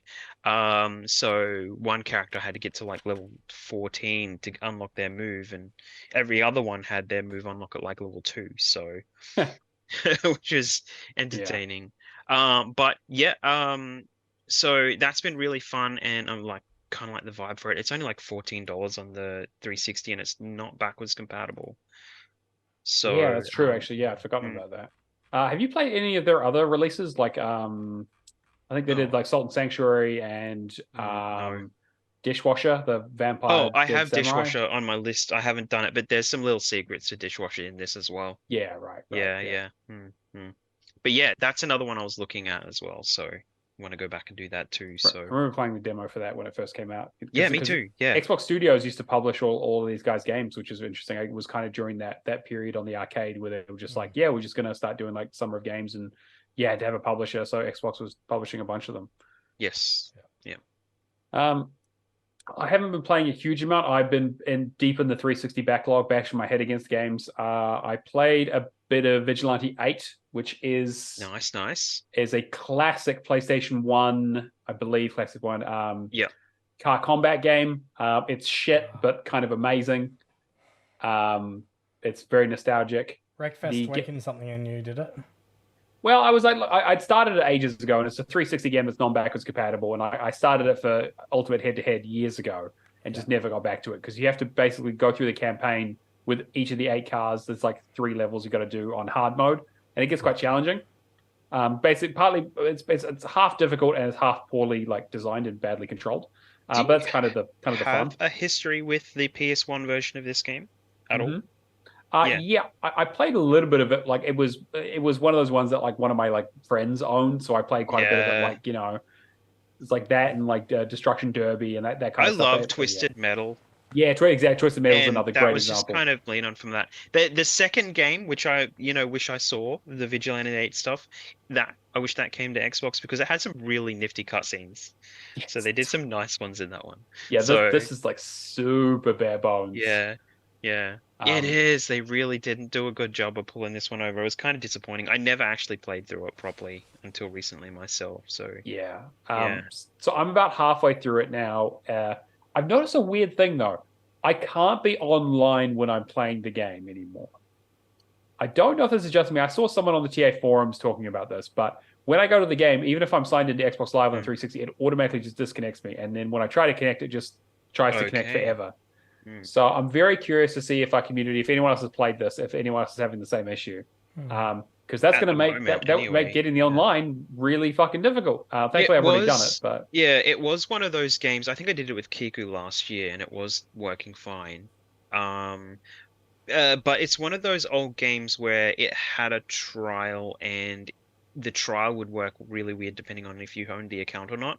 Yeah. So I think maybe it's something like that. Yeah, and half the time you'd sign in with your account, and it'd still come up with trial, and you just couldn't do anything about it. So. Yeah, so I'm probably going to finish the game offline, which is kind of unfortunate, but I've done the online for it already, and it's just going to be a bit of a grind. But it's fine enough game. It is one of the least offensive games on my backlog to do. I did also. I'm still working on Wick, which is that swinging one that I talked about last week. Yeah. I have one achievement left in it, and all I have to do is do a loop-de-loop, swing, let go, do a loop-de-loop, swing, and let go, and just do 3 loop-de-loops in a row. And I cannot fucking do it. But we will get there. It was literally hurting my hands, and I'm like, how was this allowed to be put out? This is fucking bullshit. But I also see Merge and Blade on here, which is, I believe, a Game Pass game. Is that you, Cameron? Yeah, so because I've just been in Europe, the only stuff I've really had a chance to play was Merge and Blade on my Rogue Ally, which I'd been doing prior. I mean, I talked about this game previously. It is essentially like merging characters together in like groups of 3, 4, or 5. If you're doing like a normal merge, you just make the stronger iteration of that character. If you do like one of 4, you get an extra turn to make another tile down, and 5 is like extra 2 tiles and so forth. Right. It's essentially just merging characters together and then auto battler kind of thing. But it's like auto battlers to me like very addictive. So it's just one of those games that I can watch TV in bed and not have to think about. Level 19 was like really bullshit. Yeah, I heard that it gets kind of ridiculous. I think I spent like 4 hours on that one, just like upgrading. Like it's one of those things that you can just upgrade characters over time, but it's incremental.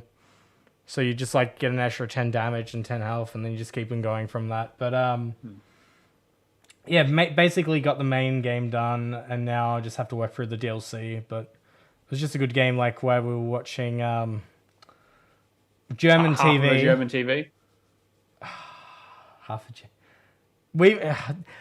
The first TV show I turned on in Germany, I kid you not, was a Channel 10 Australian TV show that I had never heard of back from 2011. And the German version is called Alien Surf Girls. Because the, what was it, like Point Spay or something was like the Australian version about these alien surf girls that have to fit in with. It's like, what the fuck is this? They knew their audience. When the Germans saw you coming in, they're like, we'll give them the Australian TV We'll shows. give them the Australian TV shows. And oh my God. It was so good to have Comedy Central and all that be in English at my last hotel. I'll tell you that. But yeah, no, Imagine Blade's pretty cool. It's very mindless. There's a whole bunch of DLC achievements that I need to buy characters in that for, but they're relatively cheap, at like I think $2 each. Yeah, let me know when you finish it because it's kind of on my maybe list. I wasn't sure about it because I heard it gets kind of a bit ridiculous. But I think it's a fun, like it's just one of those games that you just, I want to listen to a podcast now, or I want to watch a TV show. I'm gonna do something that's relatively mindless while I do this. That's why I do it on the Ally essentially. But yeah, that's essentially all I've played. I've got a whole bunch of stuff that I'm planning to download after Gamescom. Yeah. And I'm still very jet lagged. All right, what's happening in the Warhammer space? There's a couple of games on here we've got. Oh dear. Yeah. So I know it was funny. I started playing Warhammer Space Marine about 2 weeks ago. Yep. It was something that's been on my list to do for a very, very long time, and I've just never really had, anyone to kind of do the multiplayer with. So, I originally started the game, have not played the single player through, but I did start it at one point. But like it's just one of those Gears of War style games that they brought out was just copy and paste Gears of War. Carries over a lot of elements, the reloading mechanics the same, all of that kind of stuff. So we decided finally to pop into the multiplayer and knock all of that out. You have to level up all your weapons and stuff like that too. I'm not really, just disclaimer, I'm not really a Warhammer fan, so I will probably, brutally disrespect anybody interested in it here on the product. I was gonna say, just like I see you playing Vermintide before I went away, and now we're doing the whole series. Yeah, so not doing the whole series, but if somebody kind of brings it up, I'm like, yeah, maybe I'll do it. Because Inquisitor is on here as well, and that was on Game Pass. Yep. The Vermintide was on Game Pass. Not the Game Pass. Games of Gold. There's a few Games of Gold Warhammer games. Yeah, so, but Space Marine is, as Matt said last week, is one of those games that's not backwards compatible. Yep. It's a solid game. It feels chunky and meaty and just feels really nice to play. There's a little bit of a grind going on with multiplayer. You have to level up all the weapons and all that kind of business. But if you're going to go back and play anything on the 360, go back and play this. It's really, really good. When you speak about it like that, the first thing that jumps into my mind is Wolfenstein: The New Order. Yeah. How, am I completely missing the mark, or? It's a third-person Gears of War style game, so it's not first-person. It's got a bit more emphasis on melee than it's kind of more of a split between melee and range. Yeah, it does. Yeah, so it still has like a sword with a chainsaw on it, and not like an actual chainsaw. But it feels fast. The characters move really fast as well, so it's not. When the characters are lumbering around, the screen has like a really slight shake to it, and the characters feel heavy, and it just it's not because when you run in Gears of War, when you press the sprint button, you're actually gunning forward, and it's just like shaking and really, really fast. Yeah. These are big dudes in suits, and it feels chunky. They run kind of slow, but it does that thing where if you've got a light weapon, you'll run fast. If you've got a heavy weapon, you'll run slower. But it just I don't know, trying to, it's hard to not compare it to anything but Gears of War, but it really is its own thing. Yeah, like there is no cover mechanic as such, because Space Marines don't take cover. They stand there and kill the shit out of things. Yeah, and the story, correct me if I'm wrong, just has like a bunch of trench gameplay as well. You have to get in and just a lot of it's like, hey, you just need to get in there and fuck up a bunch of orcs. Yeah. So and they kind of been talking about the second one by Susebra Interactive's working with, which is now about the Tyranids. Looks very, very good. Yeah. Well- And if they don't do a redo of this game, then you're gonna miss. Exactly. Yeah. Like I feel like this is like primed to to just re-release this one in the new engine. What Yeah. was the recent one that came out that was really good? Bolt gun. Yeah, Bolt Gun. Bolt Gun's the one I want to check out. Bolt Gun, I believe, has the same character. It's actually part of the Space Marine series, essentially, but it's a first-person kind of. Yeah, it's like a boomer Yeah. shooter. Is it actually Titus, the main character? I don't know if you think play Titus, but I know it's related very to related. the Blood Ravens, I believe. Yeah. Yeah. The other one though, were you gonna say something else about I was going that? to say Sigma in the chat points out that the DLC for that game is pretty rough. The wave-based stuff. Is. Yeah, so it has basically a horde mode essentially as well, and that's not something you want to do, but I'd say just do it. It's, you can carry your character over, interestingly, into they say level up in multiplayer and then carry that over into that mode and you'll be fine. Like it'll be okay. So but the same person that I'm doing Space Marine with has also said, "Oh, well, Inquisitor was games with gold. How about I've got this one achievement left and it's play 50 matches with, you have to do 50 levels with one person, like just in co-op. Yeah, I think you can go up to 4 people, I think, with that one, or you can have like a little hub and just swap partners or whatever. I'm not quite sure yet. But at one point they never changed the description of the achievement from 50. It's actually 25. Oh. So you go through and you do 25 missions with people, but that game is it's an RPG. It's very much along the same generational lines as Diablo 3, to the point where you can make a separate seasonal character and run with the seasonal character. Oh, okay, right. Yeah, so it feels okay. I mean, I'm not really loving the way that the characters kind of move a whole lot. So I think the characters all do play a little bit differently, but I chose I don't know the classes, but it's basically like a silent melee assassin character that's got like a little zoom sprint thing, like and a ghost mechanic and stuff like that too. So as well. That one's been on my maybe list for a little while as well, because it was like similar stuff where I was like, I hear it's like pretty good, but not like incredible. I can give you another good reason to keep it on your maybe list if you like. I mean, I'm open. All right, so you get 3 characters out the gate, and we thought essentially that you got a 4th when you finish the game, but you don't. There's 2 DLCs. They've only just added one of the DLCs. The newest DLC is like $20 just for their character. And if you can start the game and start with that character, sure, the 100 or so hours you're going to spend with the game to level that character up to level 100 is probably what you want to do. Right. You want to start with that character. So the DLC characters both have achievements tied to them. But the first DLC that they release is even more expensive. It's like $30. Ooh. And that one can be finished in, I think, a couple hours. Right. Okay. So there's a huge get this as cheap as you possibly can. Wait for a sale. Get it for a few dollars. The DLC is not cheap. You're spending like $60, $80. Actually, because there's a complete edition that includes the first DLC, which is fine. The first DLC, well, actually, the complete edition doesn't include the new DLC, so you still have to spend $20 afterwards. Got it. But the difference is the Games with Gold version was the Xbox One version. You buy the complete edition, it's actually the series, I believe. Oh, okay, because I think I owned the complete edition when it was on sale Yeah. for like 90% off or something ridiculous. Yeah. Or if nothing else, it's an upgraded version. Got it. So, Okay. Yeah. So if you've got the complete edition, great. You only have to spend $20 more Gotcha. All right. so far, because I'll give it some thought. that's a new DLC. So I know I had some discontinued on it for some reason because someone might anyway. Yeah.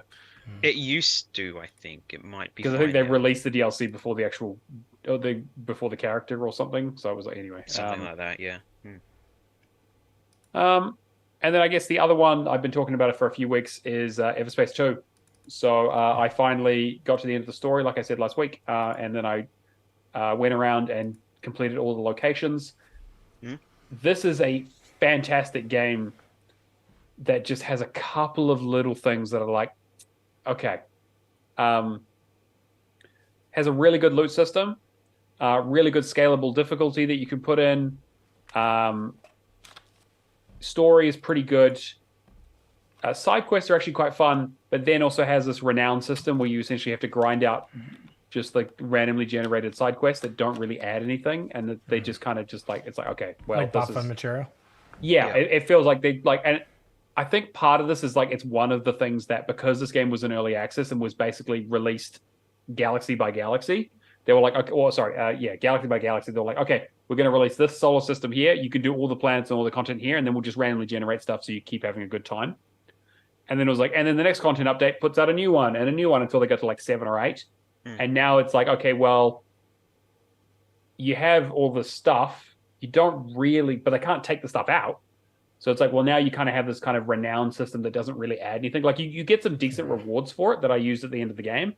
But like, I basically, there's a way where you can kind of cheese, like this is like a little delivery mini game that you can play.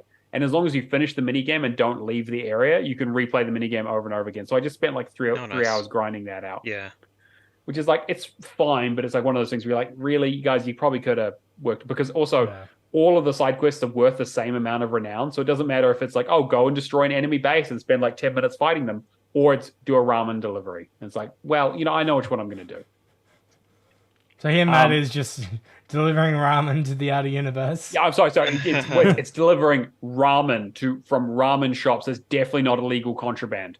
The other thing with this game is that every system that you go to has secrets in it, and those secrets are usually like either puzzle related or collectible related. And so you go into a system and there's an upgrade that you get that will tell you like what percentage of completion you have in that system. Yep. Each system is like a sort of 3-dimensional cube map that you can kind of fly around an area that has like invisible walls. And it's like, okay, you need to find 8 bulletproof cases that have been hidden. And sometimes it's like, okay, well, I need to get like a power cell from this thing and put it into this and like redirect a laser. You kind of stuff you'd more expect to see in kind of more like a Zelda-esque kind of game, where it's like actually some of the puzzles are quite clever and interesting, and you got to do like a lot of exploration. The problem is every single place that you go has these puzzles. Every single one. There's 105 at my last count different systems to do this kind of stuff in, and it gets old really fast, unfortunately. So, and there is an achievement for doing every single one of them. So it kind of suffers from that Assassin's Creed kind of like, hey, you got into the end of the game, you've probably done like half of these locations because they have decent rewards. Now you need to go around to all these places that you didn't really explore all that much and solve a few puzzles. And most of the time it was fine, but half of the problem is trying to find where these things are, because you either need to follow a video or the wiki. You need to have the wiki open for each location, and it will tell you each of the secrets and kind of a rough location. But because it's a 3-dimensional kind of, it's a space sim, it's like you get a picture and it's like, oh, on a 2-dimensional map, it's like, it's here. I'm like, well, okay, it's either here on the top of the map, or it's here under this, or it's here at the bottom, or it's here in the distance because of the... Anyway, I had a really good time with it, but I spent a lot of time jumping between systems, and eventually, like the last 10 or so, I was like, I'm just going to watch a video. There's a guy who has a really good video guide that you can follow, but that's not how I wanted to spend 100, going from 105 different places. So I did about half of it just like organically collecting stuff, and then I used the wiki for like, I'd say another 25 to 30% of it, and then like the last 20% or so I just watched the videos and just kind of followed along, just because the places get quite complex, the puzzles get quite difficult, and things get quite confusing, especially when it's like, oh, this place has 20 collectibles, and you're like, so I was like, well, I have 19 of them, I have no idea which fucking one I missed. But it's so like, that's like, it's like a 4.5 instead of a 5-star kind of thing for me. Like it's a fantastic game, and I still think like up there for my game of the year. I really want to go back and check out the first one now. But I think that like, yeah, it has just little small niggly issues. It also has this thing called the Rifts, which is kind of like a roguelite style mode, where it's like you create a rift and you go and you fight randomly generated enemies with you fight like 4 waves of randomly generated enemies, and every wave that you go through, the next wave has like a debuff on you. So it's like, oh, enemies are 50% faster, or they explode when they die, or you can't see their health bars and that kind of stuff. So there's an achievement for, you can basically, it's got like a sliding difficulty scale up to 1,000. You basically have to finish one of them at 500, which can be quite challenging. That was the last achievement I had left. that one was kind of like the difficulty that whatever difficulty you set for the game doesn't matter for those rifts; they're separate.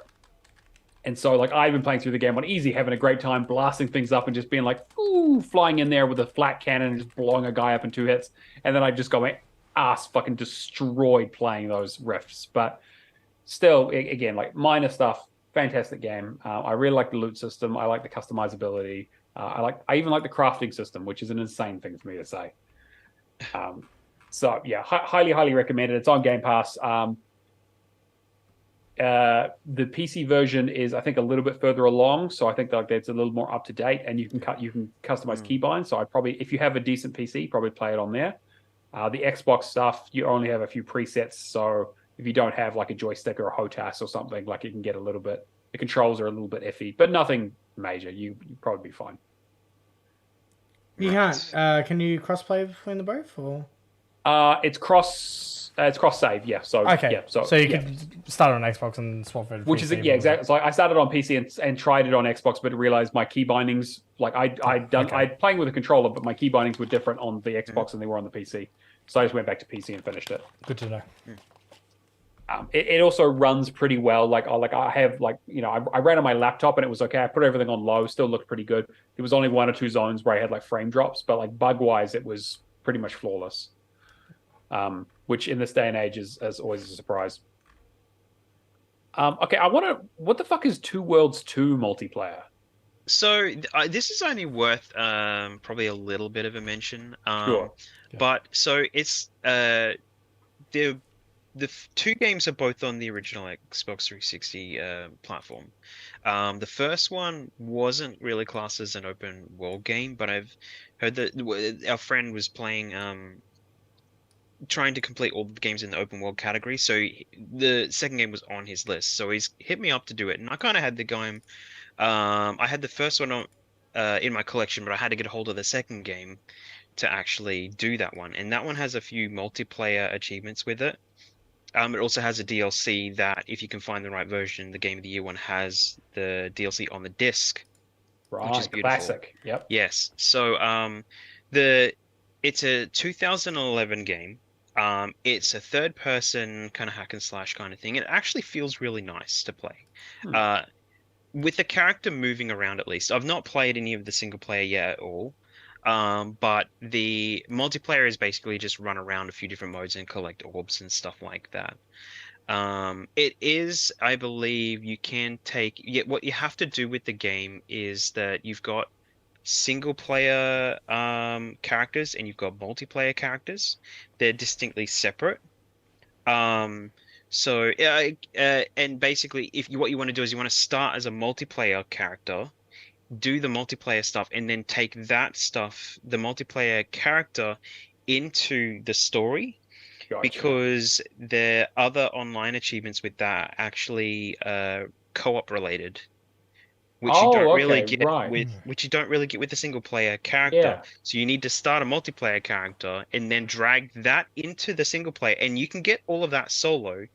Our friend was hitting, he's banging his head against the wall trying to get through a couple of the levels at the end of the game. He was doing this all by himself, and it was all just dragging that character into the single player story. And it was basically like play 1 level, 2 levels and stuff like that. And he got to the end of the game, and he was able to just level up to level 30 from like level 18 just by redoing the last mission and then going on to the DLC. I just thought that was worth mentioning because it's one of those funny little games that if you can kind of, if you do or you are looking at playing that at all or trying to get the multiplayer or open world categories done or anything like that, that's kind of like a weird little trick with don't start a single player character. Go into the multiplayer and you can, level up your character a little bit and take that across again. So I've got the first one on disc in like my backlog collection of like I got the game. I've got for it like $3 there too. Yeah, $3 or something, and was like, yeah, I'll just go grab this, and I just never played it. I'm thinking about maybe doing it as one of my 100,000 completions because it looks kind of rough. But we'll see. It's not backwards compatible, so I probably will need to play it at some stage. Yeah. I don't have a huge amount. I started Age of Empires 3. And by started, I mean I've just been putting "this is too hard for me" cheat code in all the campaign missions, and just skipping them all. So that's The been worst out of all of them. I Yeah, was well, gonna like, say that. it is. isn't it? Yeah, again, like Easily I worst. know that Age of Empires 2 is such a fucking fantastic game because I put so many hours into it. I did play 3 when it first came out back in the day and did not enjoy it at all. Yeah. So I don't actually feel bad. But I also wanted to talk about like definitely like one you can just skip. yeah, exactly. But yeah, so I've been kind of, now that like Everspace 2 took me about 52 hours or so, I am on the lookout for my next completion in terms of like a big project game. Forza Horizon 4. Yeah, well, yeah, no. How's that Eliminator going for you, buddy? It's not going. Okay, it's not. I try. I usually do like a couple of runs at it every night, and I just have not gotten anywhere. But yeah, so I'm looking for my next kind of big project game. So if you guys have any suggestions, feel free. I'm trying to maybe, if there's something on the 360. Call of the Wild. Well, we'll see. You can go up some angle. You say we'll see. Yeah. You're not going to touch Call of the No, Wild. I'm not going to play. I'm not playing Call of the Wild. Are you fucking insane? You got Cuphead done, which I'm very. I did do Cuphead. I had a good time with that. I had a great time with that. What's a good game? Quick, put your suggestions in the chat right now. Yeah, what's a good game? There you go. That's all the criteria we need. What's a good game for Matt to do?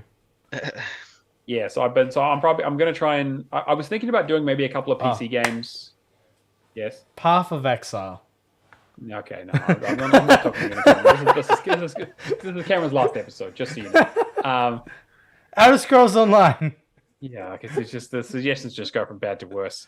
Yeah, so I'm kind of trying to figure. Blade Kitten is an interesting example. Yeah, I think I might. Have I done Blade Kitten? I think I did do Blade Kitten. DJ Max. Yeah, so again, like I don't have a lot on my list at the moment. I'm kind of looking at 360 stuff, being like, oh Christ, why do I have to play this? But I got to get that list down somehow. I think I might go back to Duke Nukem. And also I see here we've got the Witness completion. Yes, so this was an interesting one to kind of spend 2 days trying to do the challenge puzzle at the end of the game. Yeah, it's unique for everybody, right? That's the yes. It is, yeah. So for anybody that doesn't know, you have to do basically the whole game, and at the end of the game, just before you finish it, you can go into a mountain and do a sequence of 14 puzzles. But you have to do it in like 7 minutes, listen to a couple of classic pieces of music entertainment that ramps up to stressful levels by the end of it, and then the whole puzzle shuts down, and then it is once again randomly generated. New puzzles, you have to do the whole thing again, and it's all like the puzzles are all like line and grid based puzzles and stuff like that, and I'm sure by the amount of times that it's been mentioned that somebody's at least looked into this a little bit. I have very much considered playing The Witness because I keep getting into my fucking word challenge. Yeah, I must have tried that about 50 to 100 times easily, that last set of puzzles. Yeah. And the thing that everybody suggests you do is basically you do a set of the first 3 puzzles, and then you kind of go up to a panel, and the panel is a maze, and you have to solve the maze, and you have to basically go through a couple of dots, and then so it's basically like drawing a line to the end of the maze, but you have to go through a couple of dots, and those dots in that puzzle represents the maze, which is the second last section in the challenge room, and it is an actual maze that you have to know how to get through quickly. Not only that, but it has puzzle walls lined the entire way, and then only 2 or 3 of the panels are lit up in the area. You have to make sure you check in every single wall to and then do the puzzle on the wall, and then go to the next one in the maze. So you're always getting disorientated, right? So you'd be looking at the puzzle, and then you're like, shit, do I need to go left or right? And then you'd be blocked off, and then you'd have to turn around and go back and whatever. So and you have to do that at least twice at the end of it. So it's the puzzles are in like 2 or 3 groups.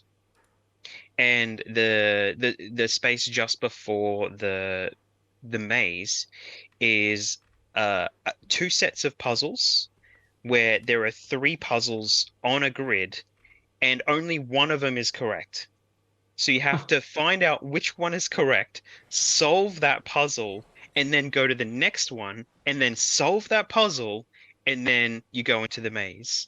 But the problem is that as soon as you get something wrong, that puzzle shuts down and you have to go back and solve the previous puzzle and then go. Luckily, it doesn't randomly generate the one that you've already done. You can kind of see where you went, so you can quickly just draw the line again to power the next puzzle up, and you go back to that puzzle. The thing that probably shit me off the most was when I was most of the way through the maze, I'd missed the puzzle, but it didn't go back to the previous puzzle in the maze. If I was on the second puzzle, it didn't go back to the previous one. It shut the maze down. And I had to exit the maze, solve the puzzle just before the maze, go back into the maze, and at that point you just like go back to the start. And you can just go and reset the puzzle at the start again. Jonathan Blow can fuck off. That's unbelievable. Yeah, it is the craziest thing, to the point where I'm like, right, it was on PlayStation Plus at some point. Maybe I should just do that while it's fresh in my mind. Go back and do that one as well. So, how the hell have 2,859 people completed this?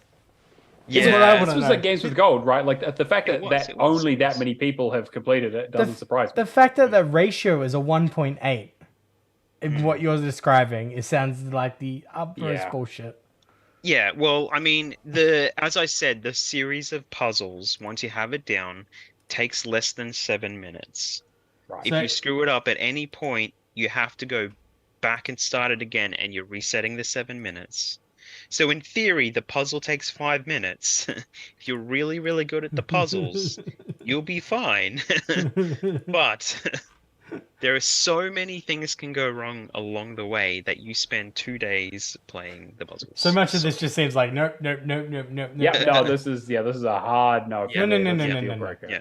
Yeah. Is this the challenge achievement? Yeah. That is the challenge. Yes, yes, it is. Yeah, Oh. and There's that's I the guess- witness, everybody. Yeah. There was one German So- guy over there. They just kept on answering his own questions. He was like, yes. I'm just sitting here the whole time thinking, no. No. Does not sound fun. But And then also, yes, I go. will say the hype of being able to post a witness completion to the witness channel. Sorry. No, to not the witness channel. The question. Don't even. Not the witness channel. Yeah, the witness channel. That's Yeah, the so witness channel. 100% the witness channel. so I yeah, don't even know why I do the word challenge anymore. It's unbelievable. And then there's also something on here about downloading a bunch of 360 games. yes. So what I've been doing is the thing that everybody should be doing if you downloaded anything in the 360 era is going to your download list of the 360 console, and in some way or form just I went and cataloged the whole thing. I'm still going with the list. And the funny part is that, so I'm going through, and what you have to do with the 360 one is you have to scroll right to the bottom of the list. Yep. And I'm slowly Yeah. working my way back, and I'm just putting them in purchase order.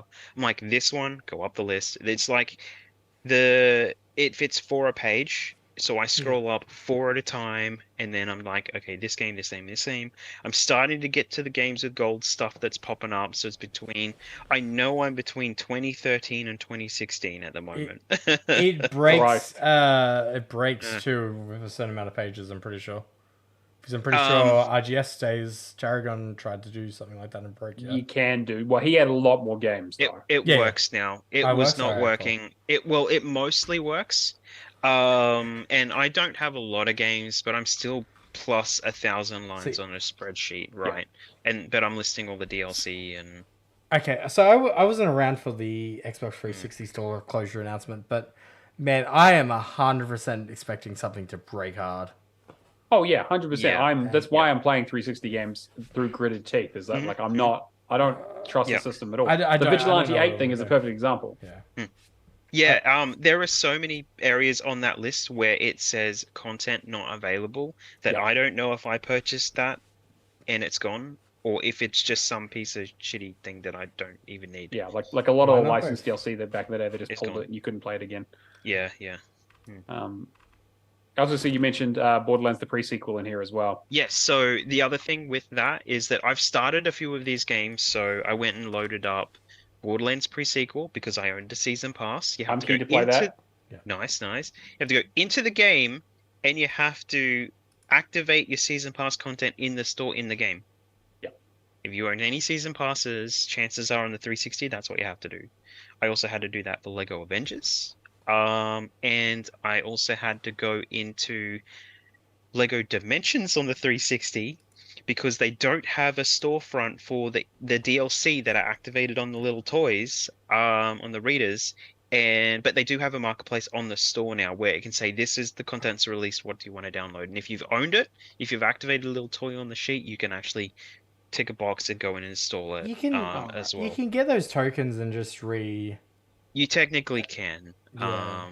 Yeah, so, but I Yeah. mean, it's a little bit harder to get access to. I mean, the game now, the good thing about the game is with the little characters, any of the other characters, you can just spend studs Yeah.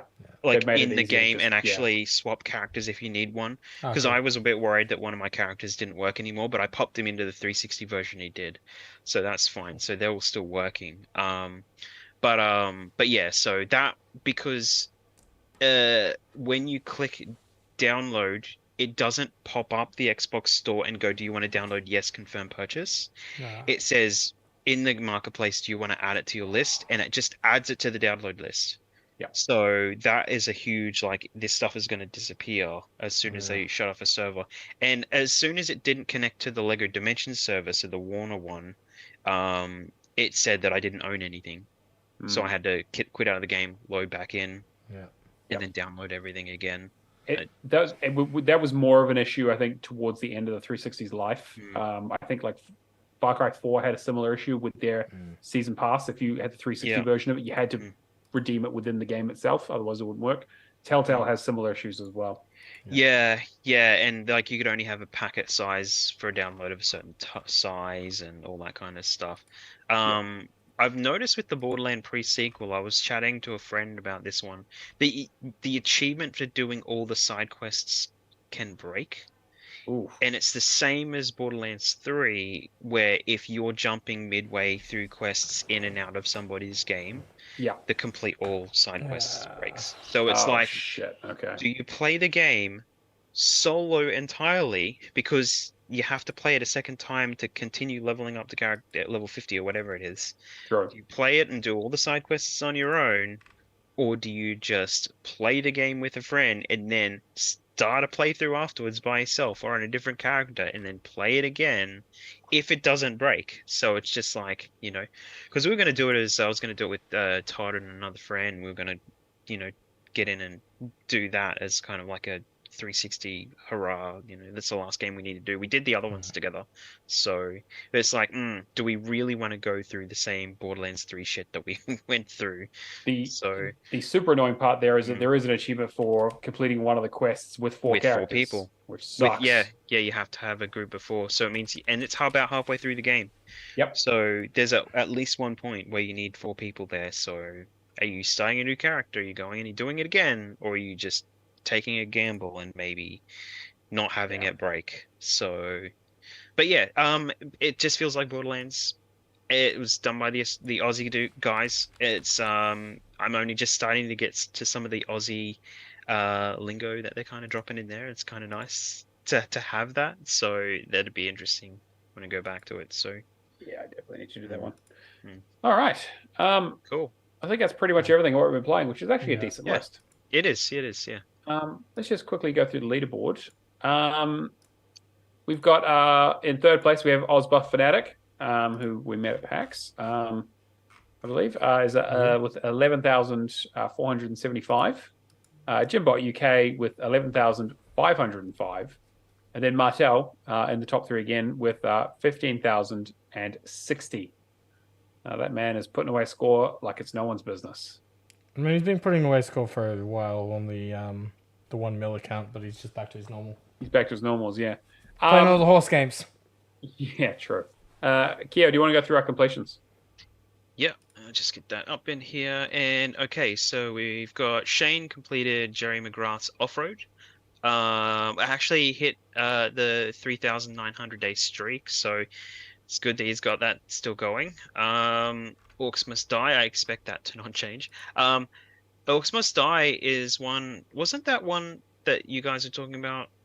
Yeah, There's it's like a a few games. 360 game, but it's backwards compatible. Okay, Tower cool. That one. defense. Yeah. Yeah, I was Yeah, thinking about okay. maybe playing. Isn't It's been there in my a new like. one of that coming up? Yeah, they've put There's out. I think they've put three. out a couple of them. I think it's like three of them. Yeah. Yeah, I think the fourth one was actually playable at Gamescom as Oh, well. really? Oh, okay. Yeah, Oh, okay. interesting. Well, If then I'm that's thinking cool. of the right series, it might be something Yeah, else. maybe. Rapture did Broforce. Frost did Insurgency Sandstorm. Guns, Gore, and Cannoli 2.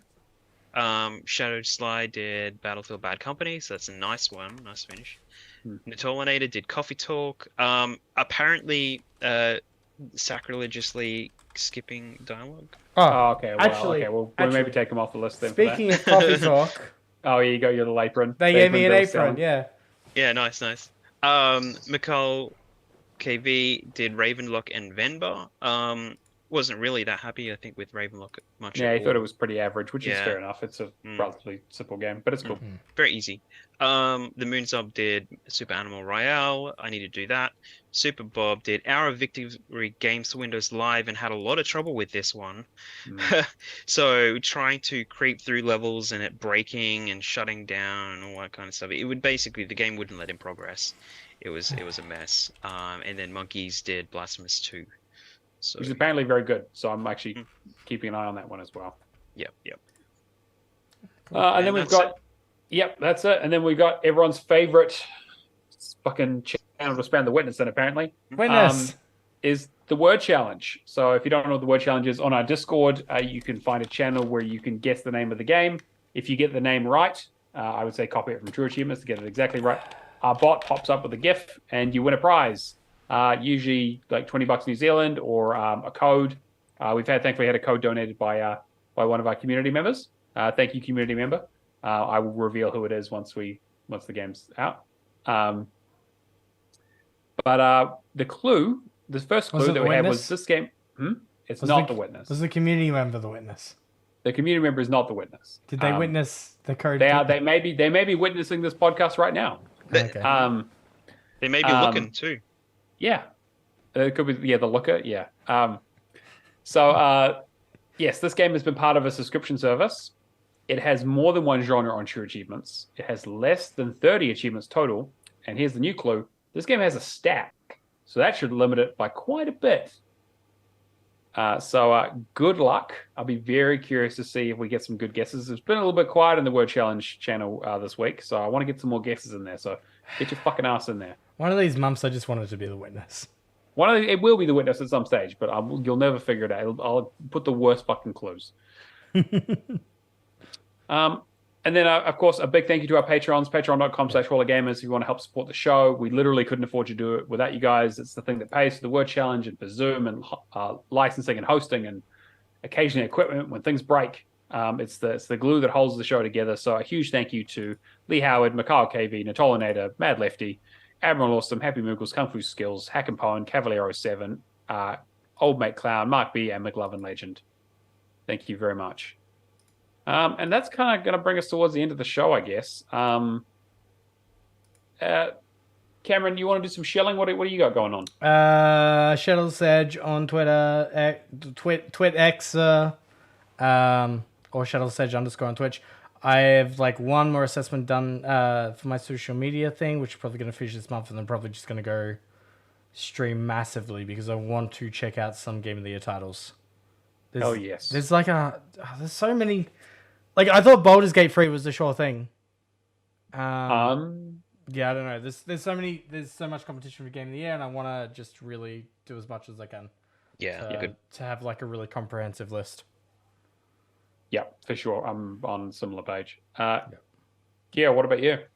Yep. So at the moment, you can see me tweeting other people's tweets on TwitX because I'm not really doing a lot myself.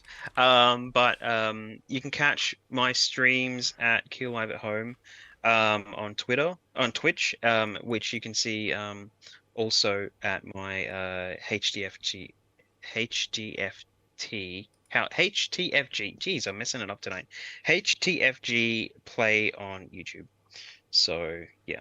I swear, every Fantastic. time you say that acronym, I always think of like the home gardening. Home and garden, yeah. The Home and HGGV, gardening. Jeez, yeah. oh, I could make a home and gardening channel out of it. You know what? yeah. I I want the Keo TV show where they give you a whole bunch of money for you to. It's like what's that one where they find like 3 different places, and they like yeah, I know the one where they all have ridiculous jobs. It's like this person collects buttons, and there's like a a zookeeper. And they get paid. They have budget as $500 million. Yeah, exactly. No, Or just like a make it home like that and worst jobs in the world show. I want So- that, but I want it. Kier rating and reviewing gaming setups, Yeah, well, it could just be gaming houses. gaming houses. Yeah. Yeah. All right. And if you want to find me, I'm Neomaster everything, True Achievements, Xbox, and Discord for whatever reason. I don't stream or do anything, but that's the places to find me. And I guess that's going to wrap up episode 92. What do you mean you don't do anything? You fail at the eliminator. Oh, okay. All right. Well, that's going to wrap up episode 92, Cameron's final fucking episode before I strangle him. Thank you all for joining which us. there will be no witnesses. Yeah, there'll be no, there will never be any witnesses. And we will catch you guys next week. See you later. Bye. You'll hear about this. That'll be used in the court. I'm cutting all this. All right, bye. No, what?